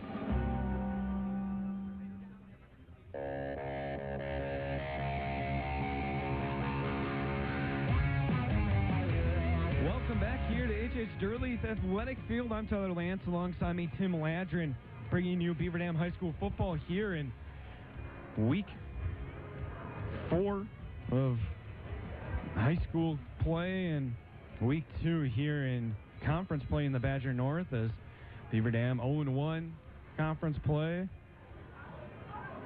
And here as Mount Horeb boots it away, set to go. The return here as Stobie brings it up, crossing the 25, brought down short of the 30. Mount Horeb will improve to 1-1 in conference play and 3-1 on the season. Beaver Dam, in the end here, I think it's safe to say, will fall to 1-3 on the season and 0-2 in the Badger North. As we just have under 9 minutes to play, clock running as it's at 8:12. Other scores across the Badger North, as you mentioned, Tyler, that all the games are final. Wanakee 31 to Forest 7, Baraboo 34, Portage 8, and Reedsburg 9, Sauk Prairie 7. A low-scoring matchup there as the handoff goes to Brown up the middle. He's met and stood up immediately. He will get 1 on forward progress there, so it'll be 2nd and 9 for the Golden Beavers as the clock under 8 minutes, 7:38 to go here in the 4th.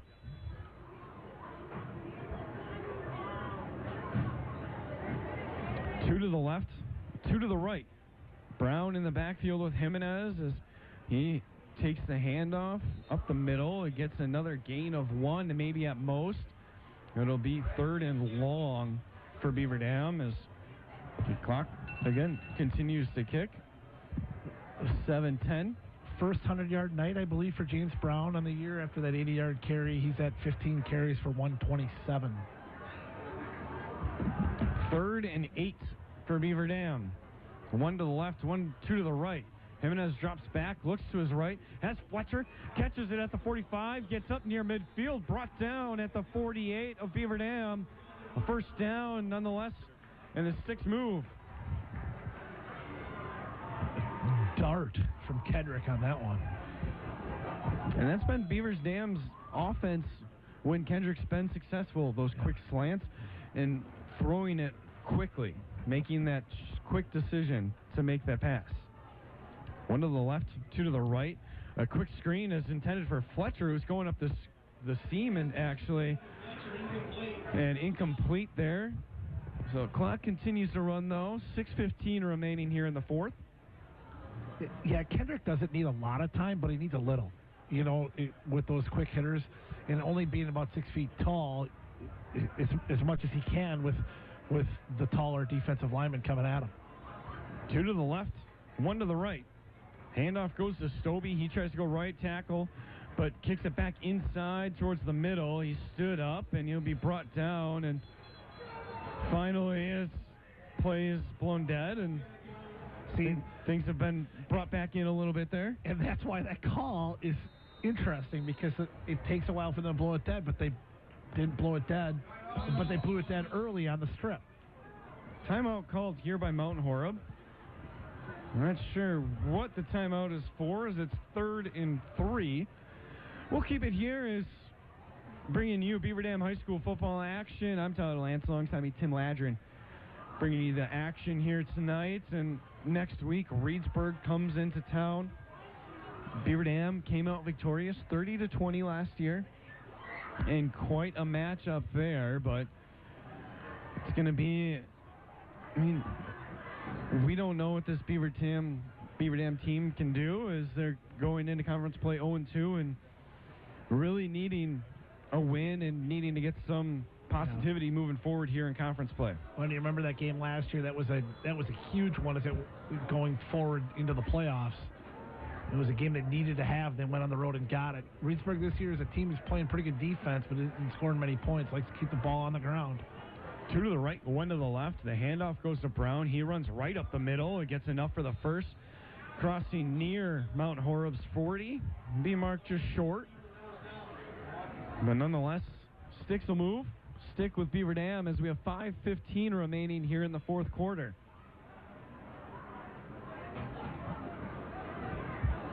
Two to the left, 1 to the right.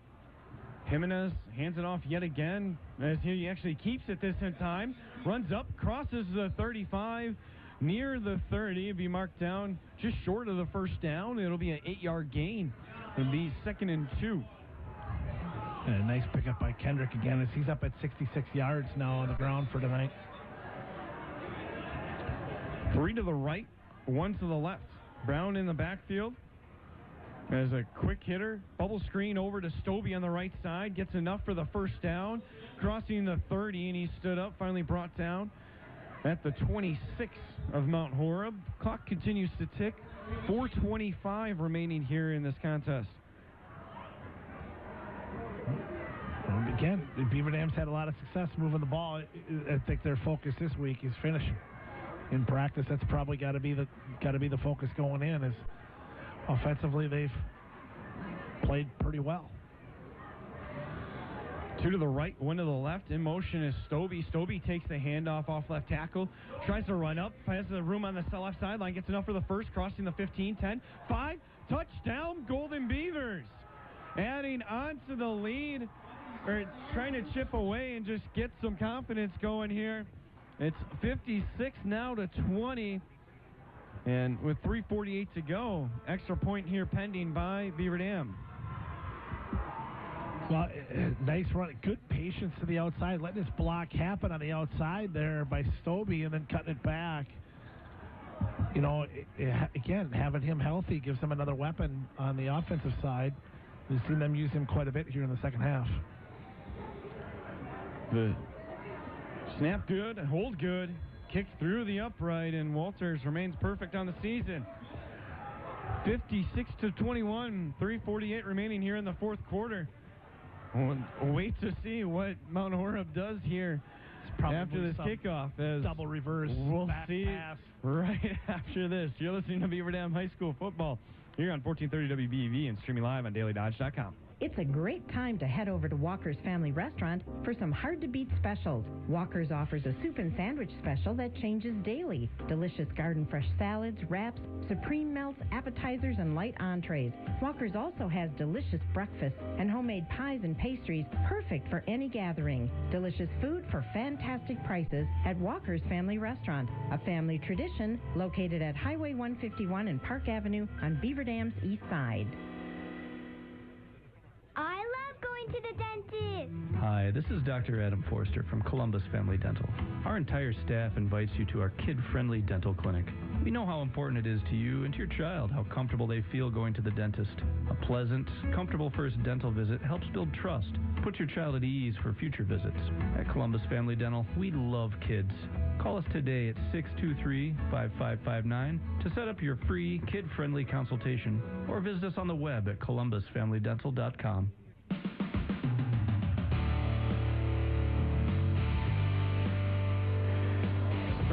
booted away and a little squib up the middle. Will bounce and be fielded by Reed gets it at the 35. Finally now brought down, stood up and brought at the 36. And it'll be a 1st and 10 for Mount Horeb, and I'll wait to see what the Vikings do here, as it looks as if starters will finally be out as Caden Lee walk into the sideline. You'll see a Reed jog over there as well. The clock continuing to run as 3:16 to go here in the fourth quarter. Mount Horeb leads this game and will most likely come out victorious, 56-21 with our final score. But you're going most likely? You never know. We've seen what Mount Horeb's done offensively here tonight. Yeah. So, we don't know what's underway here. We'll keep you updated with substitutions and second string that have come in. And I'm telling you, here comes a double reverse pass or something goofy. 2 to the right, 1 to the left. We'll get you the new quarterback shortly here. Unable to get a number. As Mount Horeb, 1st and 10 on their own 36-yard line. Clock continues to tick. 2 to the right as snap taken. Drop back in, pressure brought on him, and now brought down, marked down in the backfield as the now quarterback Dominic Schinke, an unusual number for a quarterback, number 90, back there, and clock running is 2:04 remaining here in the fourth quarter. Can't imagine here as Schinke will get anything going here, as a little hesitant in the back after the snap. 2 to the right, 1 to the left. But dropped back to hum it deep, though. he was going to chuck it. That he was unable to get it off as Beaver Dam brought the pressure as Schinke play action, looks downfield. Pass caught as he's knocked down the intended receiver there, and caught is Mason Ames, the running back who's in at receiver, getting some action, getting some playing time here in the final couple minutes as we have 1:18 remaining here in this contest. Well, 3rd and long for the Vikings. Schinke has 2 to the left, 2 tight ends. Takes the snap, play action, looks to the right, intercepted by the Golden Beavers, running down the sideline and doing so and running it in for a touchdown. Beaver Dam gets on the board here defensively, and making the play is Riley Horner, the senior, coming up big and getting the interception and making an impact and trying to get himself a defensive play here. Yeah, good for Riley. Good kid. Got him. I have him in class this semester. Just a really good kid. Good for him. Nice play. Got it able to run it in for a touchdown. So with 51 seconds left to play, Horner gets in the spotlights, and Walters out for the extra points. 56-27 right now. The snap a little high, but Jimenez gets it down, and Walters gets the kicks through the upright. We'll keep it here, as I did mention the score wasn't gonna be the final. I know. I was thinking about you calling like who was going to win this thing, but you're right. That's the way this thing has gone tonight. There's no question. There's a ton of scoring. 56-28 here with 51 seconds left to play, and Beaver Dam will boot it away here shortly as Strasser's been the kickoff man all night. It used to be Lemus. Lemus did get a little knocked up last week, so maybe just kind of relieving him of the duties for this week, giving him a little bit of an extra break, as we haven't seen Stobie as active offensively. More in the second half, he's seen some playing time back there, but hasn't been a frequent flyer there. Strasser is about ready to boot it away. Reed and Lee, the 2 wide receivers, back to return for the Vikings as we stand 56-28, Mount Horeb leads with 51.6 seconds left in this game. Strasser runs up, boots it a little pooch. It'll be fielded at the 35, running towards the far sideline, and we're brought out of bounds. Brought down close to the sideline. Yeah. It could have been a flag there on the Golden Beavers, but no flag thrown. Then there's a little extracurricular out here in the middle of the field, too, and I mean, at this point, you just want to don't even snap it. Just call it. Head home. You know, don't let anything dumb happen here. As clock running, 18 seconds, not even going to snap it, not even going to go with it, as we will have a final score here finally after a marathon of a game. Mount Horeb comes out victorious, 56-28 over Beaver Dam. And this will be an interesting sight here as Tim, you were looking forward towards this, and we'll see here as we go forward. But we'll be back with stats, thoughts, and more right after this. Final score, 56-28, Mount Horeb wins. You're listening to Beaver Dam High School football here on 1430 WBEV and streaming live on dailydodge.com. So, who are you? I'm the winter monster. You don't look or sound like a monster. That's 'cause it's nice right now, and you're not thinking of me much. But wait a while, I get bigger and bigger and more monster-like, believe you me. Brr! Yeah, so why are you here? I'm here to remind you that now is the time to call Surefire and get your furnace tuned up for winter. It won't be long before I'm big, ugly, and mean, and you'll want to be ready. Hi, this is Tom Schwartz from Surefire, and there's still time to take advantage of dealer and Focus on Energy rebates up to $1,975. Or 60 months, no interest financing on select Lennox home comfort systems. Hurry, this offer ends soon. Upgrade to a Lennox now. Brr! That ain't much of a burr. Wait till November, Charlie. Be sure.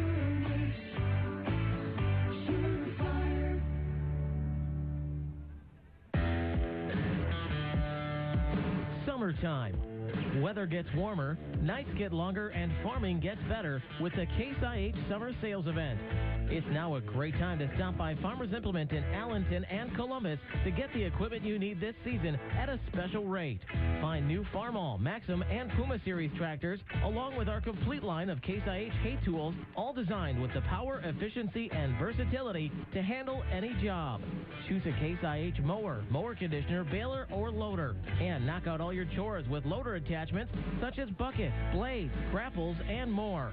Hurry, get in on this deal before summer fades away.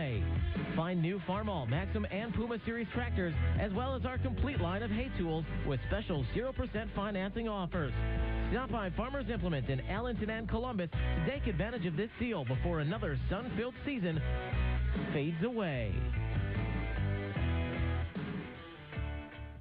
At American Family Insurance, we believe that with the right support, any dream is possible. For auto, home, business, or life, contact us today. For details, contact Kevin Carnine, agent at Kevin Carnine Agency, LLC. Call 887-9700 or stop by 718 Park Avenue in Beaver Dam. American Family Mutual Insurance Company, SI. American Family Insurance Company. American Family Life Insurance Company, 6000 American Parkway, Madison, Wisconsin, 53783. Running a business can feel like running a small country. With so many rules and tiny details, it is easy to feel overwhelmed with even the simplest decision. Richards Insurance can lay out all your options, from HR consulting and employee benefits to preparing for an anticipated OSHA inspection over potential safety hazards. Richards may not know international politics, but they do know local business. Richards Insurance, 123 North Spring Street in downtown Beaver Dam. Call 887-1615. We'll be there with you. Richards Insurance of Beaver Dam. At Reed Chrysler Dodge Jeep Ram in Beaver Dam, we are a second-generation family-owned business that has been in the Beaver Dam community for over 25 years. Our goal is to make the process of buying a vehicle fun again.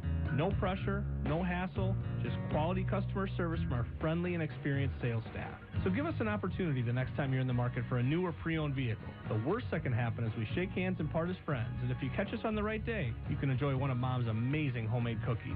Let our family take care of your family at Reed Chrysler Dodge Jeep Ram in Beaver Dam. It's a great time to head over to Walker's Family Restaurant for some hard-to-beat specials. Walker's offers a soup and sandwich special that changes daily. Delicious garden fresh salads, wraps, supreme melts, appetizers, and light entrees. Walker's also has delicious breakfast and homemade pies and pastries, perfect for any gathering. Delicious food for fantastic prices at Walker's Family Restaurant, a family tradition located at Highway 151 and Park Avenue on Beaver Dam's east side.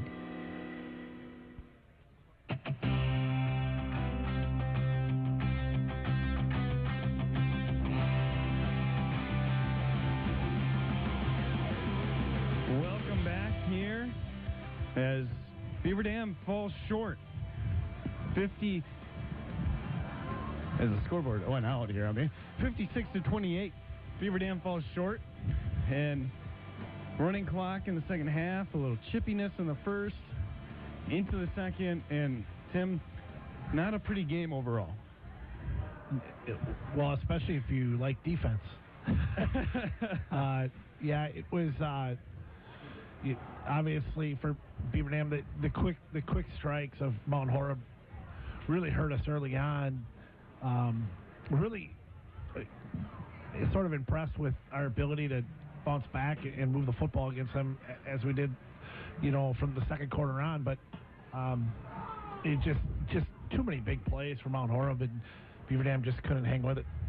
The Reed Chrysler Dodge Jeep Ram drive of the half, 80-yard touchdown run from James Brown. Yeah, pretty easy call there.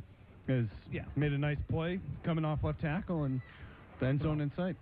Well, and the nicer thing is that it came right after that one play bomb after running clock that I was obviously not very happy about. I just really happy with the Beaver Dam, with the way that offense responded and getting James into the end zone on the 80-yard play. Just showed a little resiliency there and some character by our boys. A little bit more here as gets you the numbers for Beaver Dam and what Caden Lee was able to do looking through here and with the offensive output on each side of the ball. So for Mount Horeb, 510 yards of offense. Ethan Post goes 20 for 27 for 416, 5 touchdowns, 2 interceptions. Caden Lee, 7 catches, 282 yards, 4 touchdowns. Tyler Denu, 7 catches for 94, and Malcolm Reed, 5 for 106. On the ground, 94 yards for Mount Horeb, led by Michael Noble. He had 9 carries for 48 yards and 3 touchdowns. Beaver Dam, 417 yards. Kendrick Jimenez, 13 of 32 for 153, 1 touchdown, 2 interceptions. Adam Bird, 3 catches for 68, a touchdown. Parker Lysis, 4 for 31. Boschert, 2 for 27. Fletcher, 2 for 20. Stobie, 1 for 5. On the ground, 264 yards for Beaver Dam on the ground. James Brown, 16 carries for 133 and a touchdown. Kendrick Jimenez, 8 for 66. Lysis, 3 for 13. Stobie, 4 for 57 and a touchdown. And Bird, 1 for -5. A couple injuries in this contest as Rosado left the game early, did not return. We'll see what his status is and what the severity, if there is any severity to his injury. We'll keep you updated on that and get you any updates on that next week. Schoenberger hurt his ankle, got it wrapped up, came back in. We'll see if it swells up, how it's affecting him as the weight goes through. But some pretty big injuries that could have been life-changing, or could have been season-changing here. Yeah, Cole Heinzen, too, early that first drive in starting corner. You play a team like this, you need your corners, and Cole's been having a nice year for him, and unfortunately unable to continue and had a sling on. So you got to think Rosado and Heinzen are pretty serious injuries.